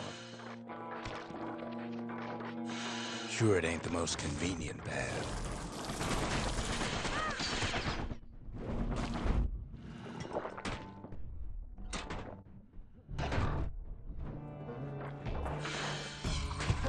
Biggest stink eye he's ever seen's waiting for him on the other side. Well, it ain't polite to stare. And where there's one stink eye, there's always more.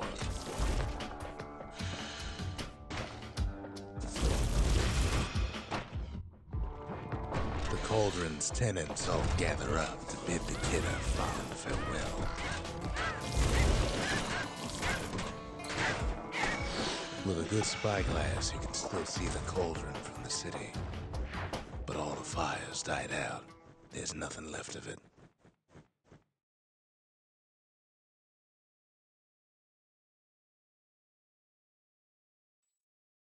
He comes back looking like the inside of a chimney.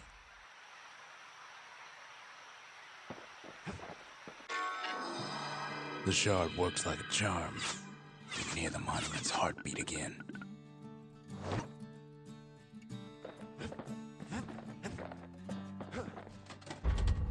Ain't saying much, but that's the greatest forge in all the city.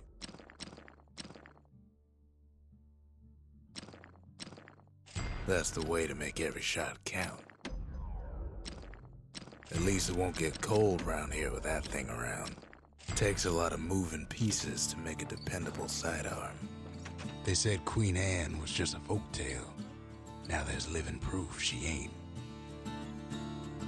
Zolf's messenger was one of his people. Wonder just how many of them survived, and what exactly Zolf told him.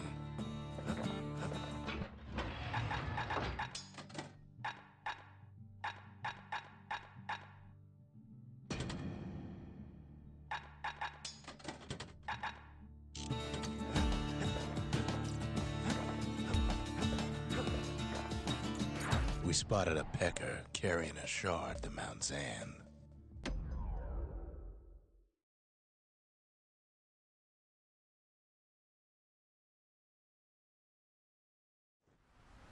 Can't rightly call Mount Zan a mountain anymore.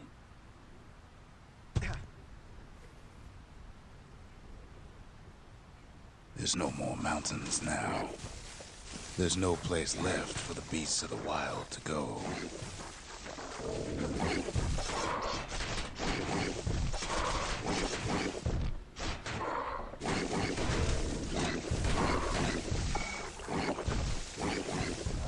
It's a delicate situation. Good thing for those beasts the Calamity saved leftovers. We only found their little lair because they found themselves a little shard. The creatures of the wild, they've been building a bastion of their own.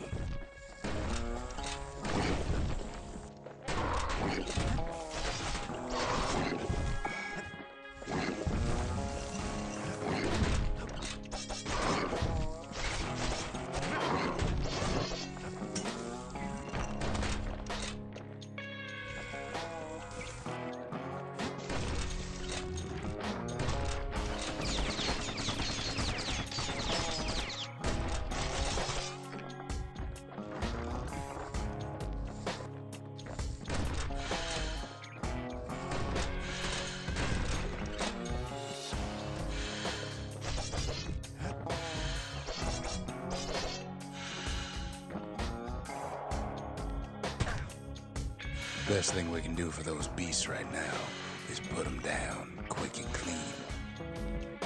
Besides, we have to take back what's ours. Even if the beasts of the wilds won't like it.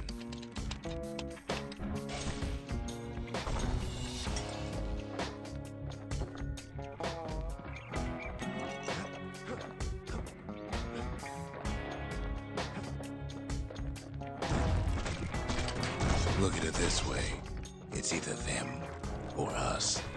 But if we win, they win too. Our bastion is everybody's gain, not just ours.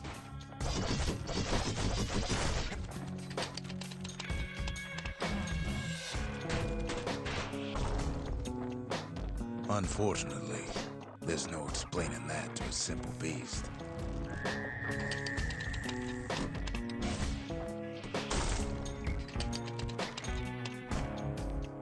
Takes a lot of convincing, and our mortals have to do the talking. Those beasts been hard at work fixing up the place.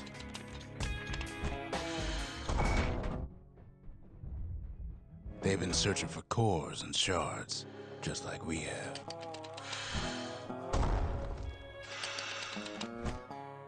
They've rounded up their survivors, just like we have.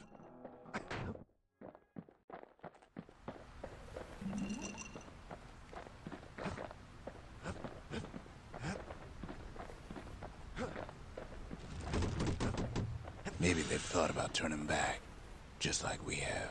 We just really need their shard.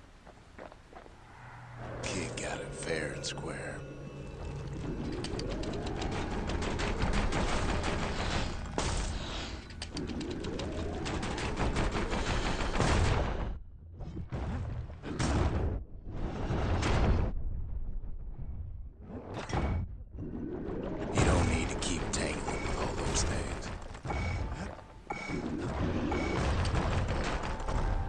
That's the way.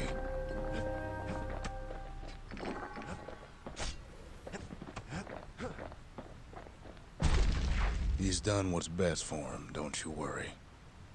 Don't you worry.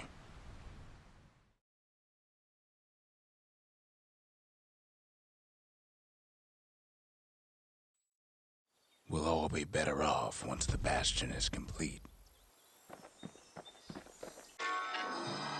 The monument's getting better. Zolf sure did a number on it, though.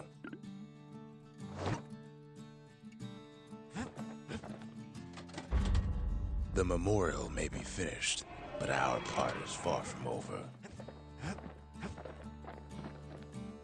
Just a couple shards left. The quarry's gotta have one, right?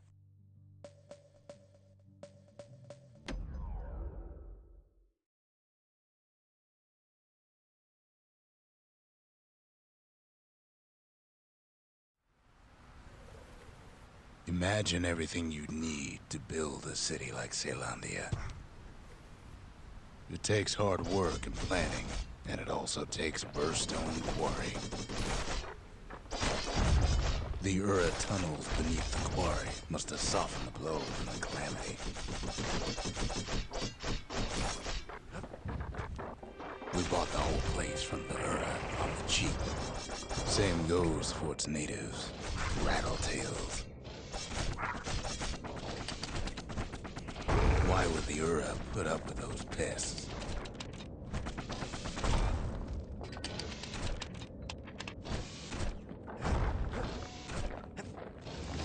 Rattletails ain't the worst of it either, but more about that in a little bit. The quarry came with a lifetime supply of windbags. Windbags smaller than the naked eye can see are nesting in those rocks.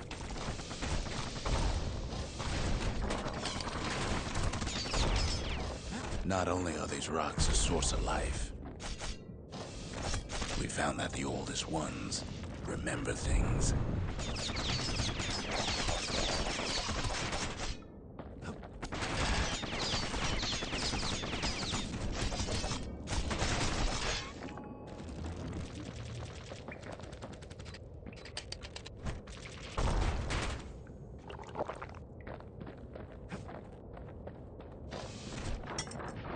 They're recording everything, all the time, taking it all in.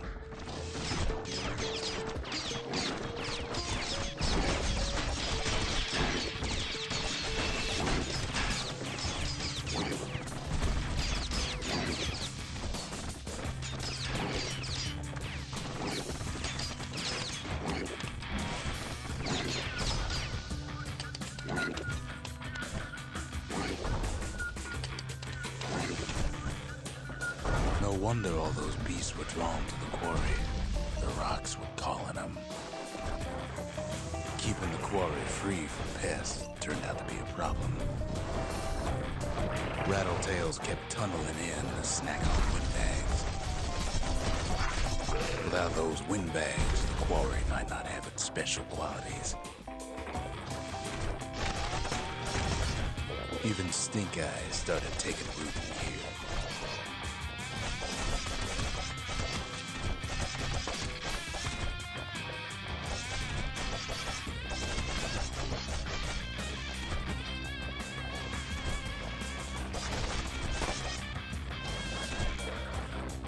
Now, why would the Ura sell off such a fascinating place? The Ura always were a superstitious lot. Might be the gods told them the quarry's bad news.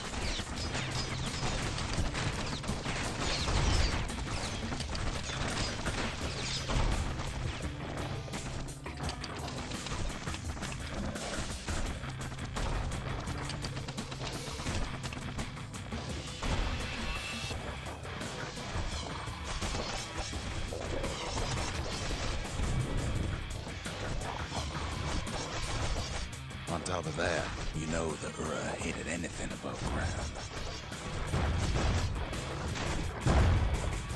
Might be the quarry just got too much sunshine for their liking.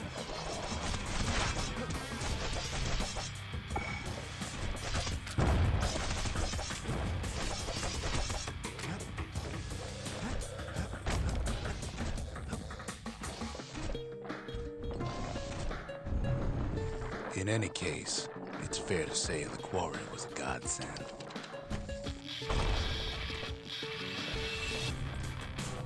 Those rocks, all polished to a mirror sheen.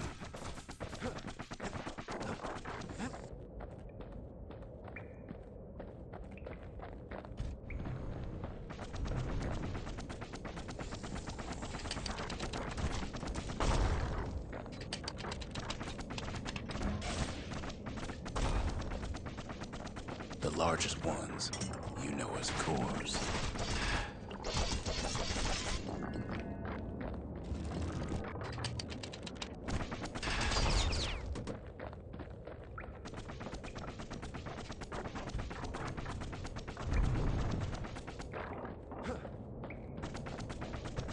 The smaller ones, we call them shards.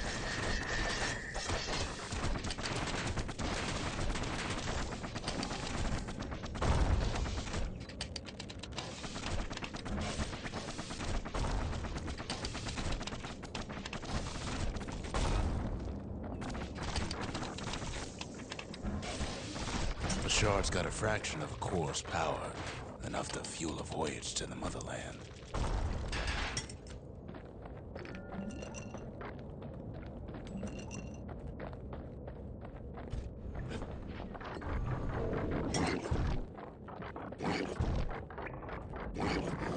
Well, now the quarry's all dried up. These rocks are much too young to be of use. Remember how I said rattletails ain't the worst thing in the quarry? That honor goes to a beast we took to Colin, Sir Lunky. Massive things stomped many of our boys. We just couldn't get rid of him.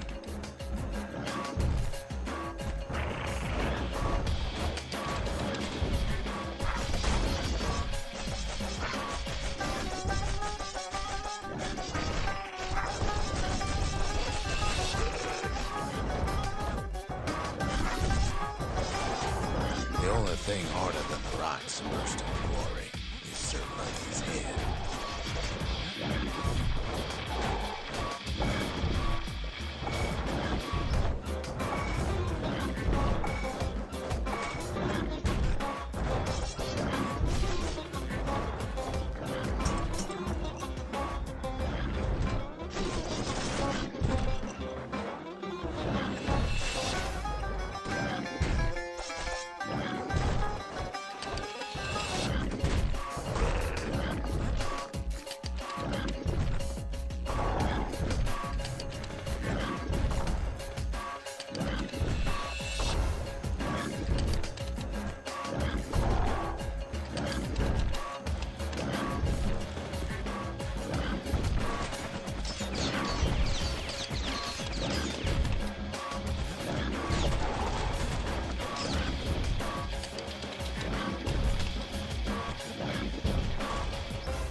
We never could get stubborn old Lunky to leave the quarry alone.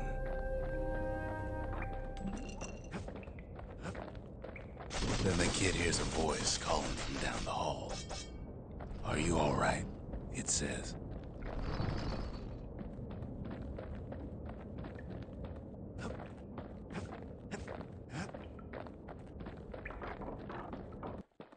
It's him. "I've come to warn you," he says. "The Bastion is under siege. Let it fall. You should not go back."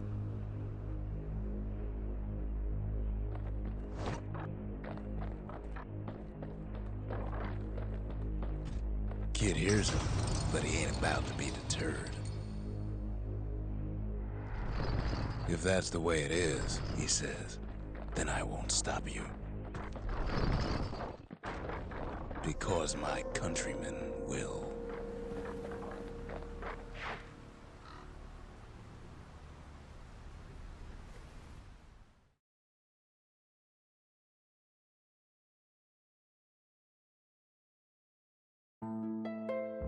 Say what you will about Zulf, but he's a man of his word.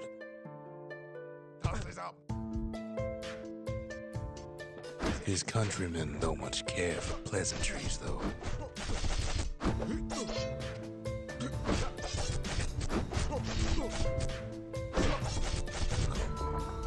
Zolf showed them the way here, and here they came to take revenge.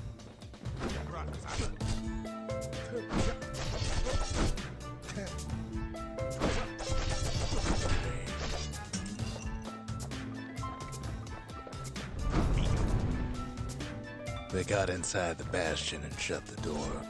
Kids gotta go in through the back. I should have told them sooner about all this. Unfortunately, they broke in and they started digging their hole. Something wrong sprung out of those holes, and it's eating away at this place. We tried to stop them, but we needed help.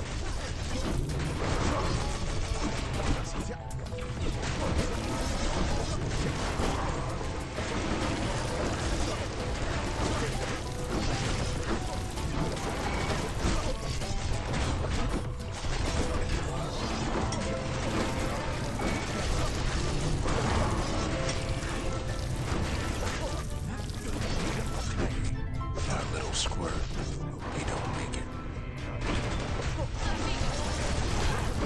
The Ura think they got him. They're wrong.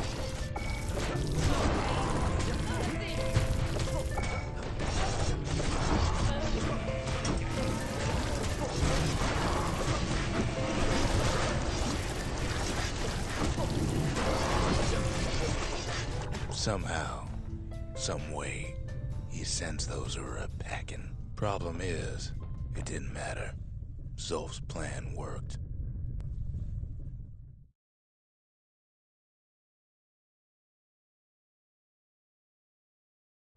We find each other as the dust settles. Then I tell him why the Ura came. To get us back. For the Calamity. It was Caelandia's master plan to wipe the Ura out. But part of that plan backfired, didn't it? If only Zolf knew the whole story.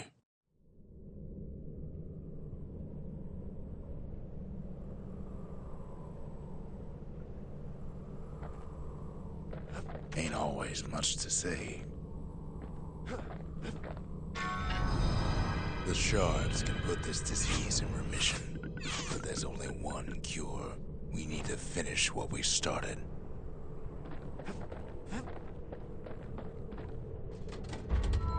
Seems the gods recommended this place to all their friends.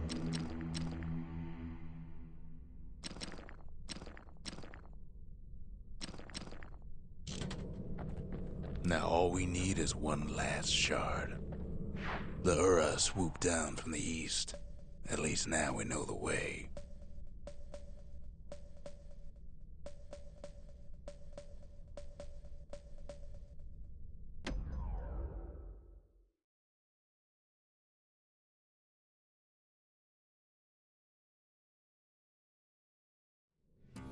One last shard. It's all we need to put this mess behind us. And mother, what a mess it is. A mess like that could have only been made by hand. Zolf said the Calamity failed, and he's right. The Ura stand as living proof of that.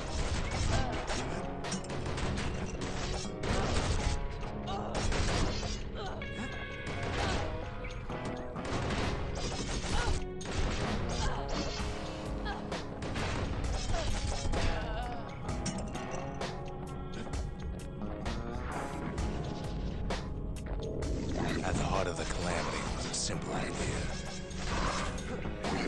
We never wanted to go to war again. Wanted to rule it out.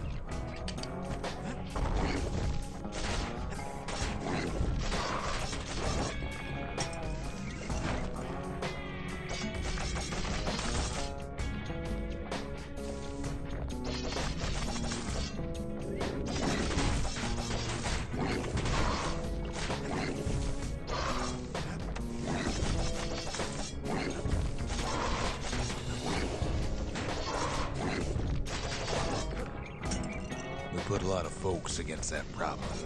Scientists, soldiers, spies, even me.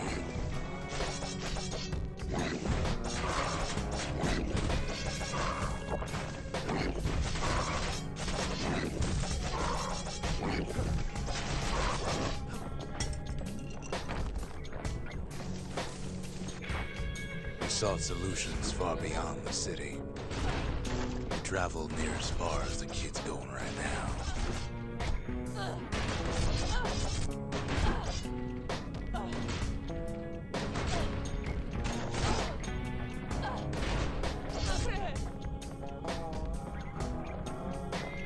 Let me go.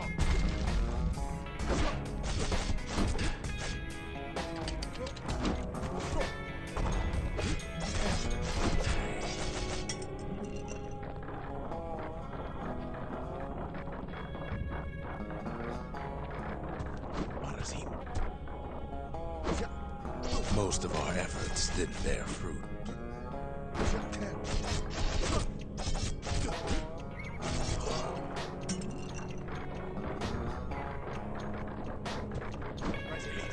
Then there was a breakthrough, but it didn't come from one of our people.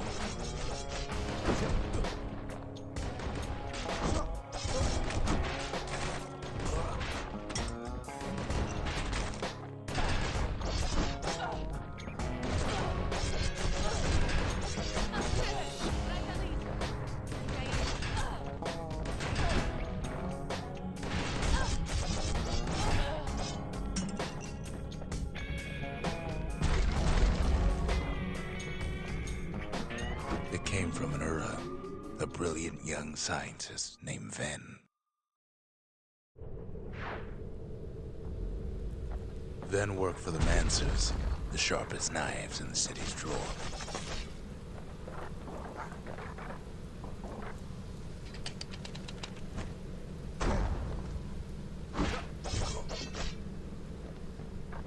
With his help, the Mancers devised a way to seal the tunnels shut in a flash. Just like that, every last living in the Tassel terminals will be gone.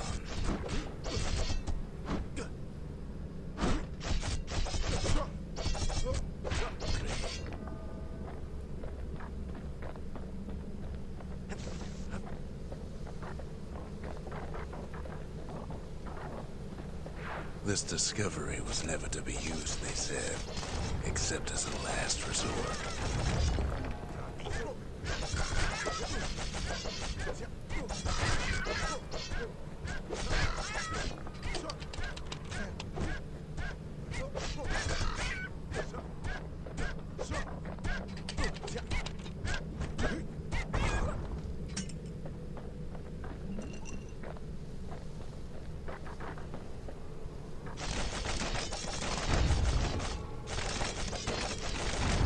But Ven didn't like being manipulated.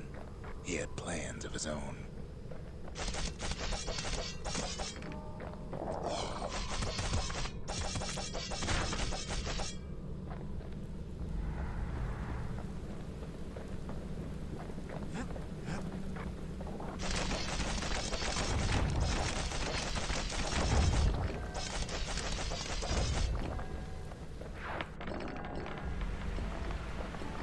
He sabotaged the Mancers' little science project, set it to blow up in their faces.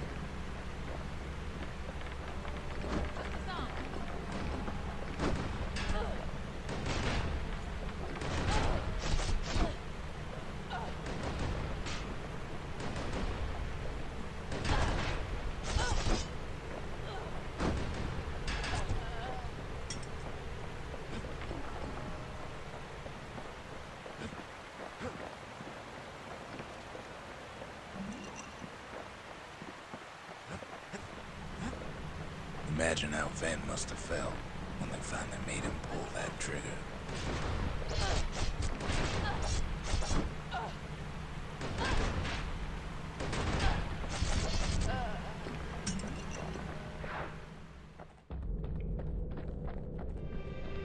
But remember, the Bastion can fix everything. We just need that shard.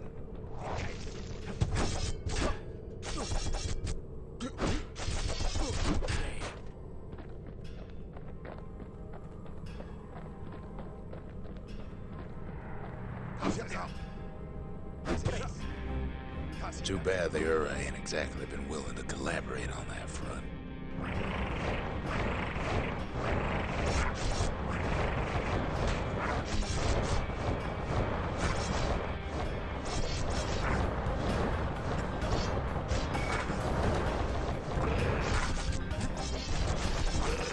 For now, Kid had little choice but to pick up where the Calamity left off.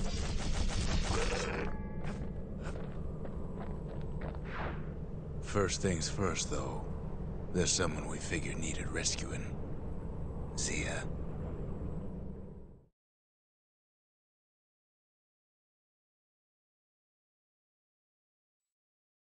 The Ura fell back, no doubt planning the next move, but we knew ours already.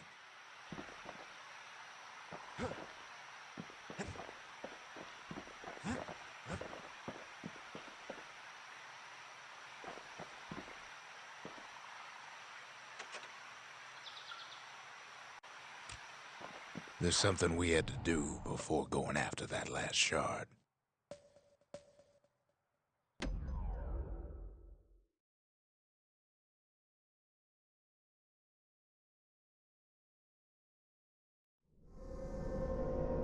Well, now it's personal, ain't it?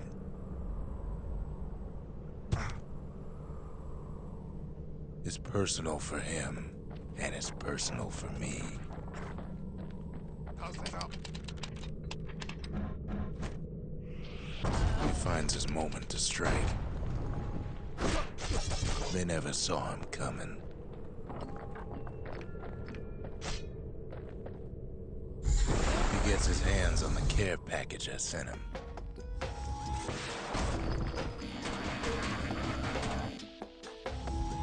It's a little something I've been fixing up in my spare time. The Ura found a way to keep the Calamity from spreading through Sultan's Hollow.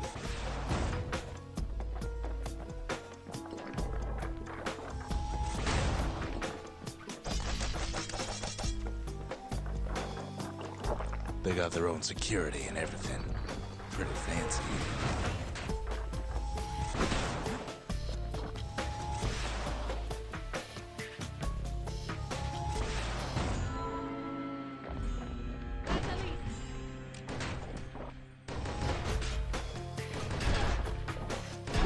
They've got these conductors that are all what's keeping the place together.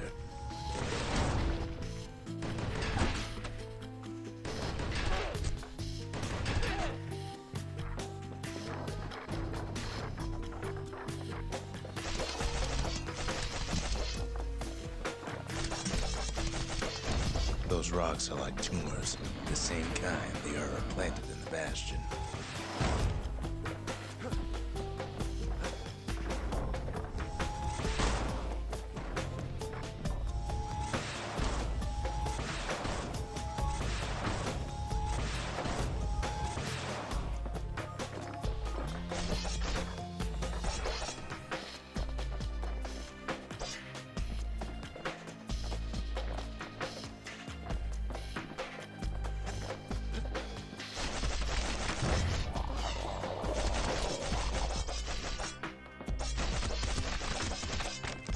Break enough of those things and the Calamity rocks slink back into the ground.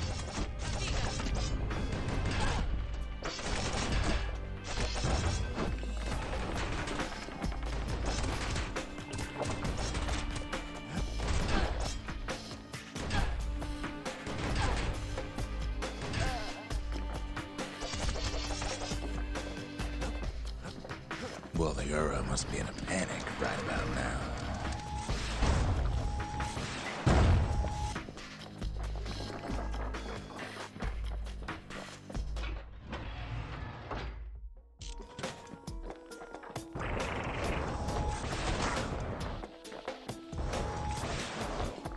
They even sick their little rattletail pets on the kid.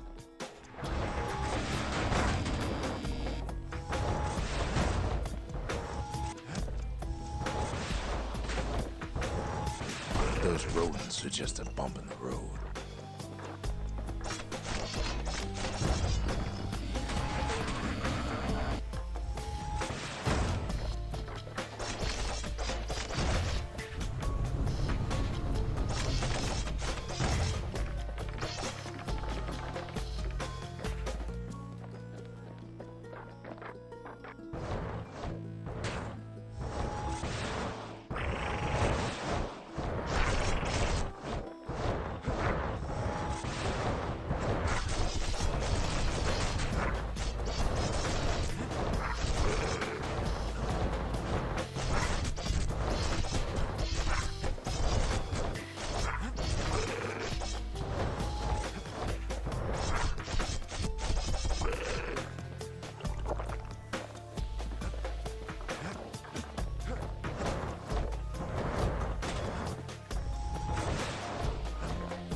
By now, every Ura from here to the terminals must know he's in town.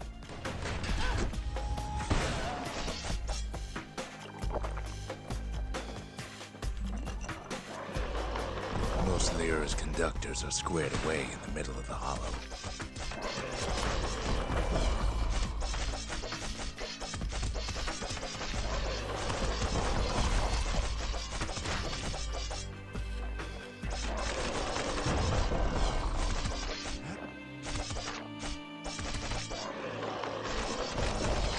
They're easy targets.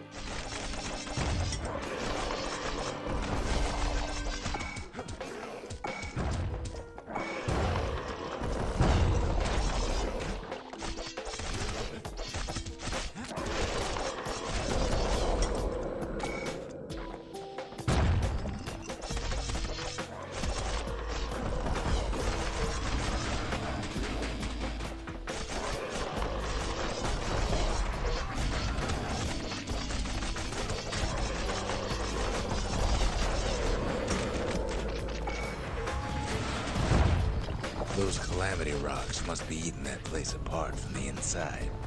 The Ura keep hanging on to that barricade. After all, their homeland's not much farther.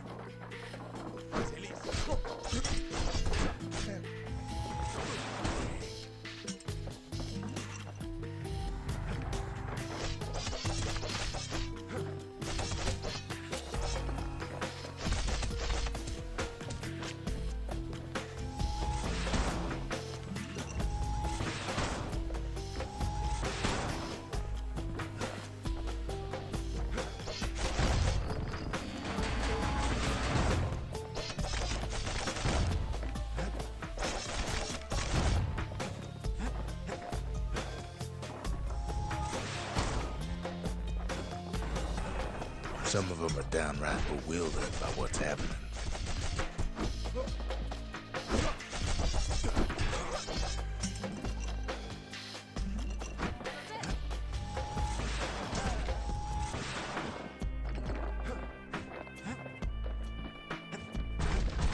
Maybe they know they've lost this. Lost to a kid.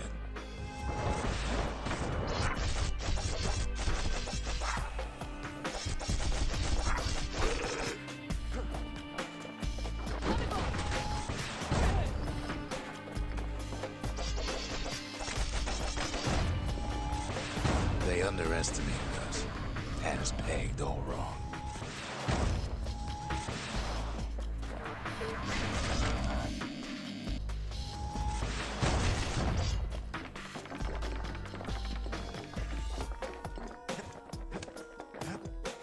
Yes, our people caused the calamity, but here we are trying to fix it.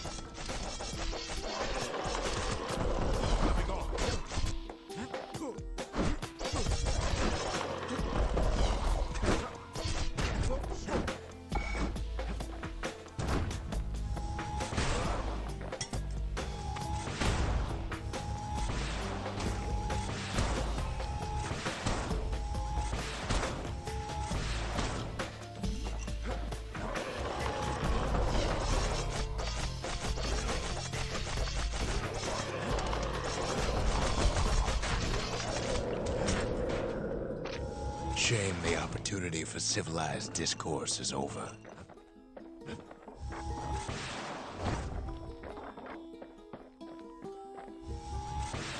Suppose old Zolf should have got to know us better.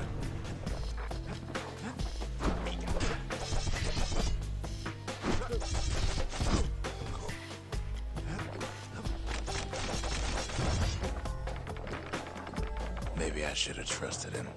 Told him everything I knew.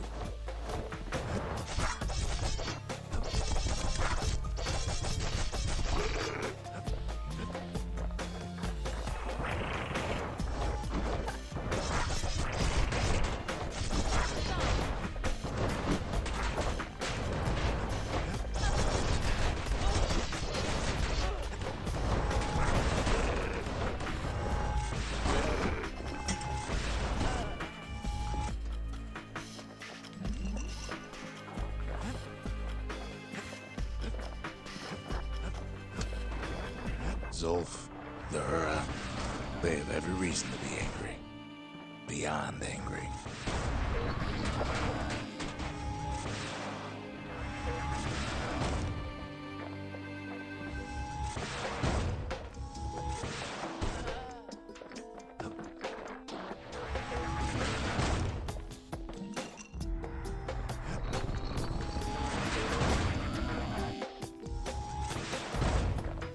But when this is all over, it'll all be water under the bridge. As the hour grows desperate, the Ura bring out their big guns.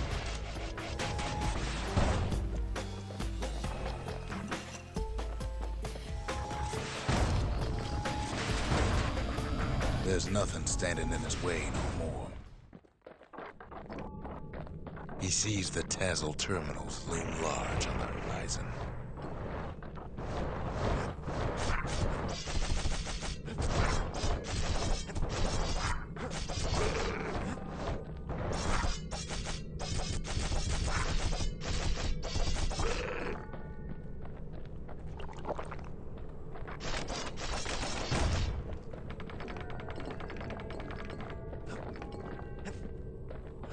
Way out there on the edge of the world, that's where he finally finds you. But it ain't like Prosper Bluff this time. Ain't nothing for this gal to sing about now. Zia, you weren't kidnapped. No, ma'am. You just had to see what happened to the Ura. To your own people.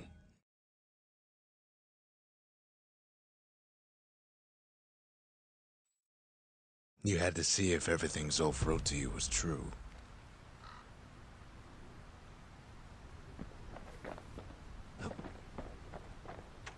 They lost everything, didn't they?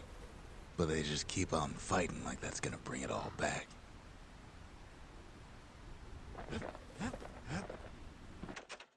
I don't need to see what happened to the Ura. I'm trying to undo it, remember?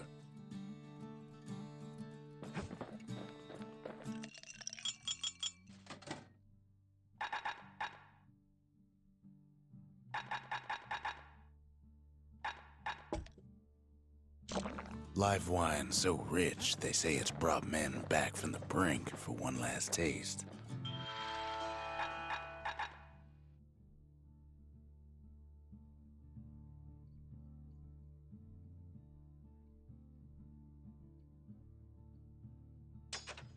It wasn't fixed, it was unbroken.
First step to learning the Calamity canon is knowing about the machinery overrides.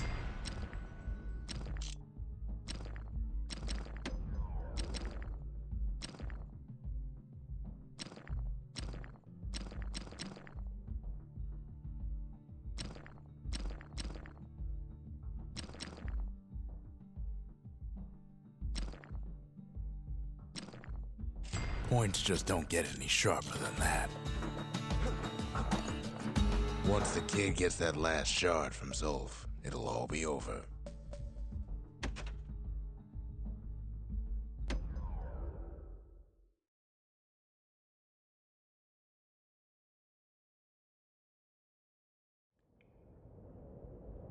I can't hear him at all anymore. He's too far away. But he'll be all right.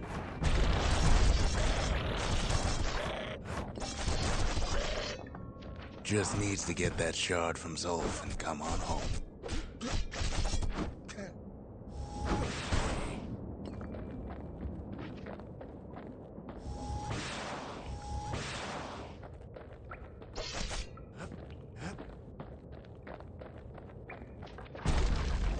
The Calamity hit the Tassel terminals hardest of all.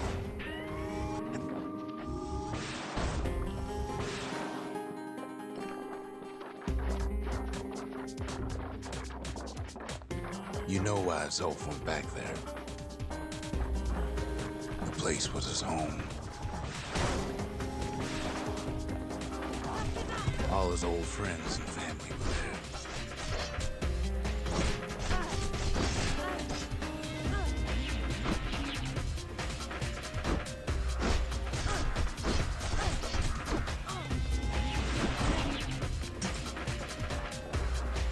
Zolf must be there all alone, just waiting.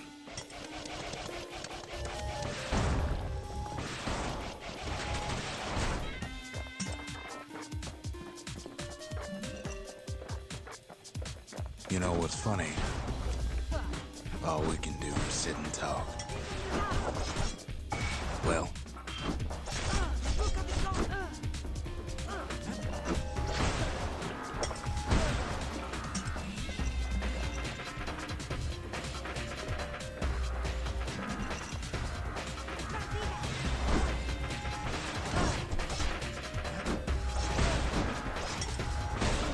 all of us are waiting for a kid.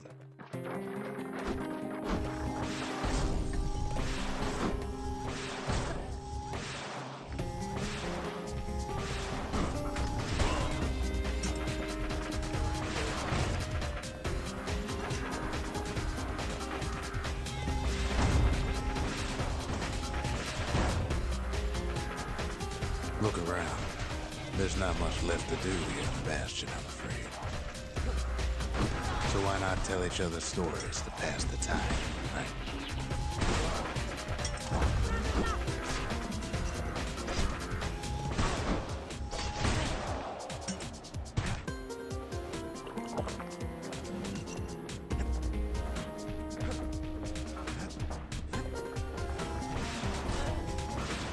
But Zia, there's another reason I've been telling you all this.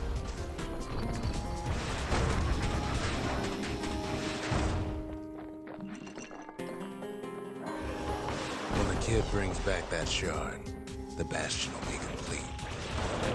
This disease the Earth planet here will go away.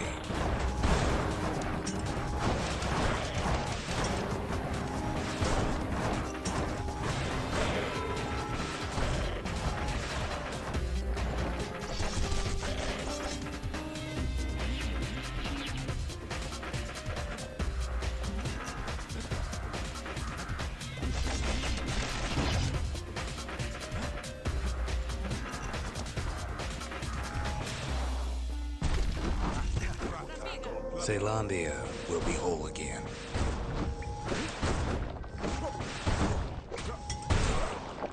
Everyone will be all right. Everything will be back to normal.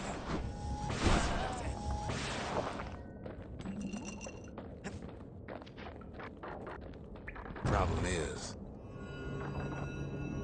we'll all be gone.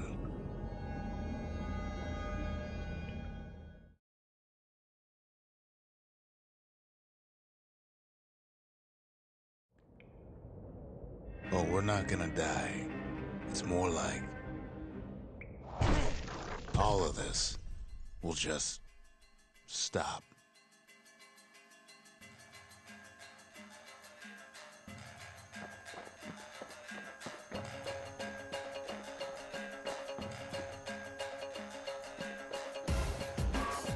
Things will go back to the way they used to be. That's the power of the Bastion. This whole place is a living record of the times before the Calamity, the way things were before this story.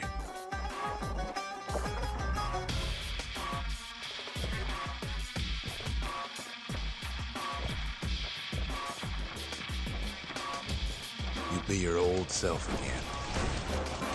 Think of all those times that didn't go your way.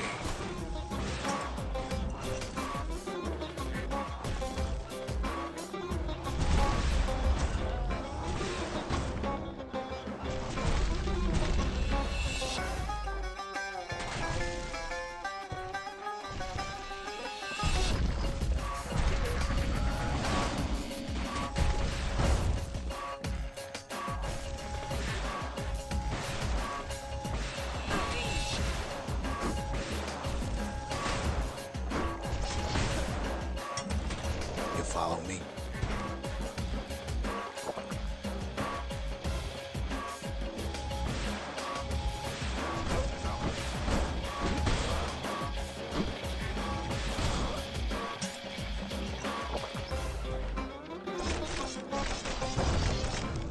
All of life's little setbacks. Imagine if you could have another go at them.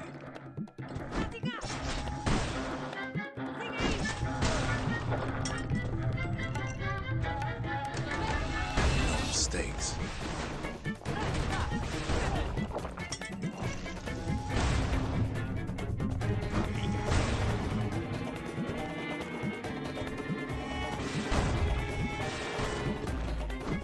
Anyone you've ever hurt.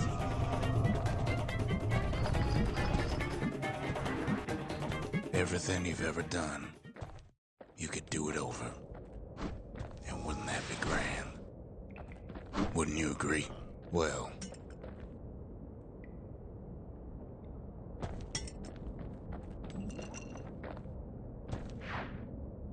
I guess there's nothing more to say.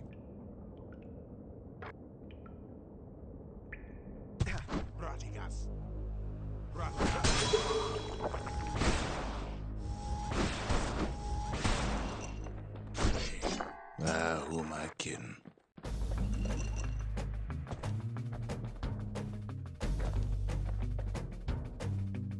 Look,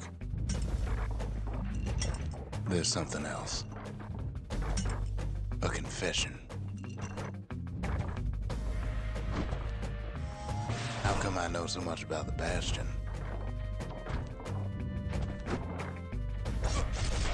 Well, I designed the place, but that's beside the point.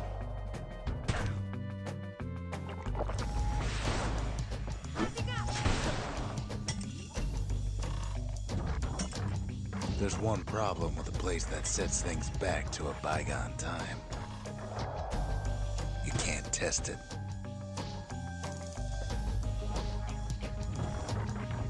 So you're probably wondering if the Calamity happened already. What's to stop it from happening again after the Bastion does its thing?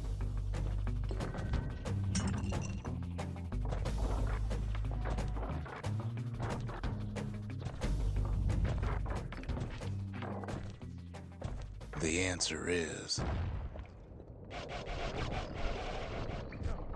I don't know.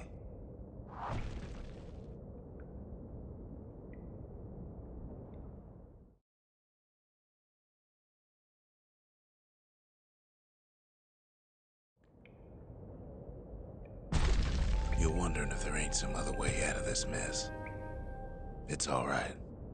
I can tell. But why would you even want another way? Unless you wanted to stay here with us.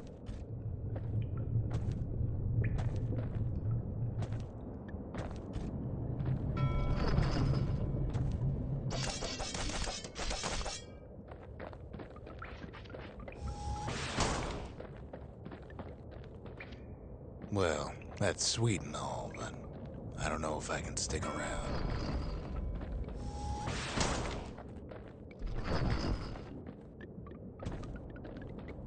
The weight of the Calamity, it's on our shoulders. We can't just let it go.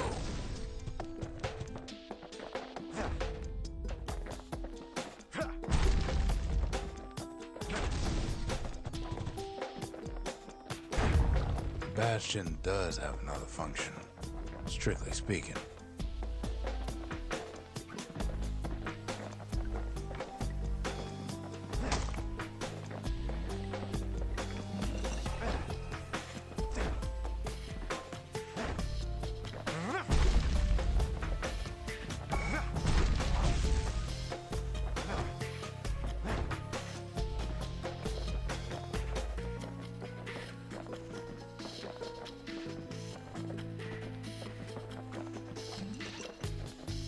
If ever the monument blew out and we couldn't repair it, we could still evacuate.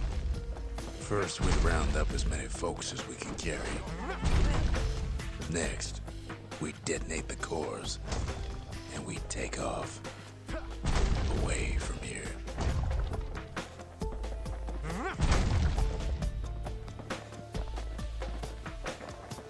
Of course, that would mean no going back.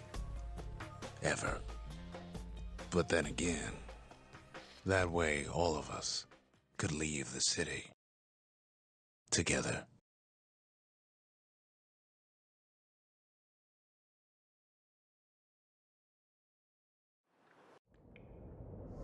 You know, Zolf and his countrymen won't be giving up that shard without a fight, don't you?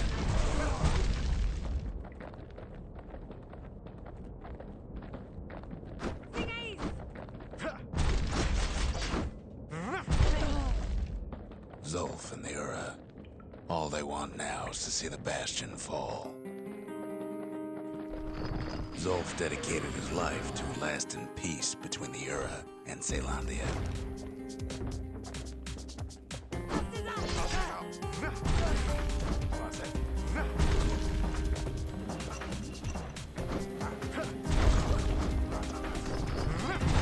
He can't have imagined the city would try to wipe the Ura out.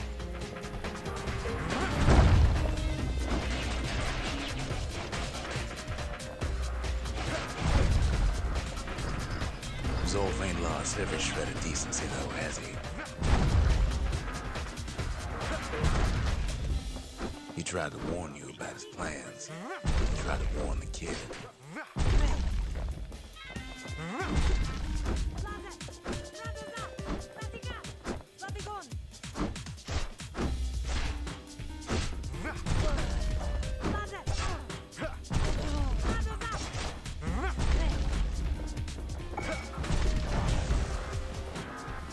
For Zolf, this ain't a personal matter.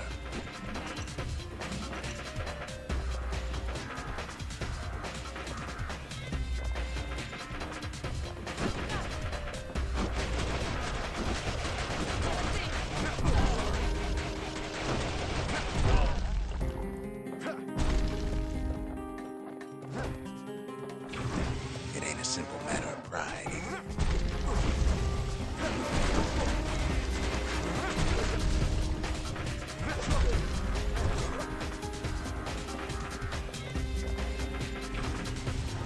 One thing's for sure, the Ura can't be happy that the kid followed Zolf all the way home.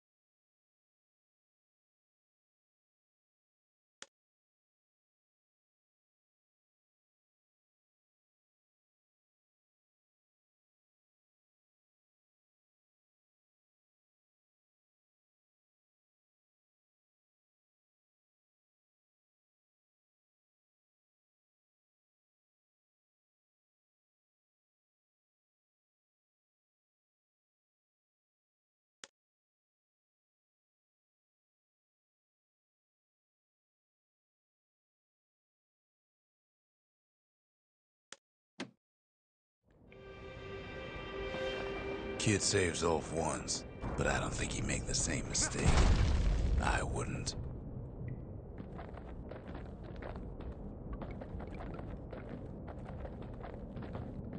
Don't you worry, though. Once the Bastion's restored, it'll all be alright. You ain't still thinking about that whole leaving the city thing, are you?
Kid's probably dealt with Zolf by now. He reminds me of myself when I was his age.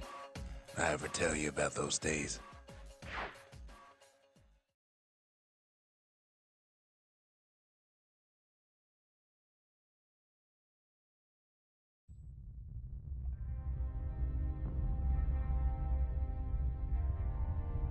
Hey, kid.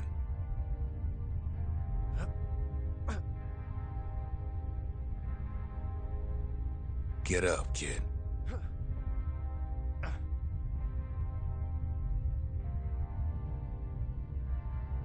Come on, that ain't funny. I say get up. That's more like it. Now, set that shard into the monument there. Then we'll talk. The Bastion. It's finally finished. Now, there's something I want you to see.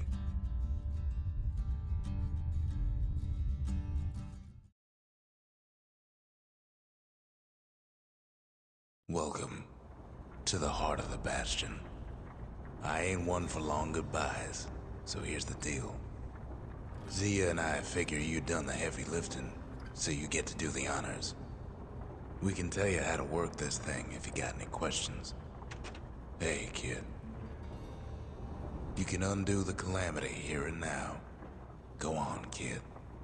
And before I forget, thank you. Always wondered what the motherland was like. Not that it matters anymore.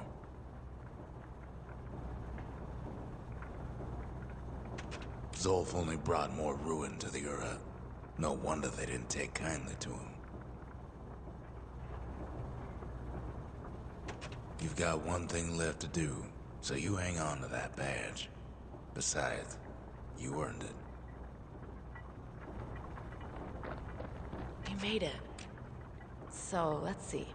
You can either prevent the Calamity, or stick around with me and Rucks. I'd hate to be in your shoes. If I could be any place I wanted, I'd stay right here. We could go anywhere in the world. Zolf tried to talk me into joining him. I tried to talk him out of it. I guess we both failed. When I finally found my people, I told them we could help. They just took me for a traitor. Glad you showed up.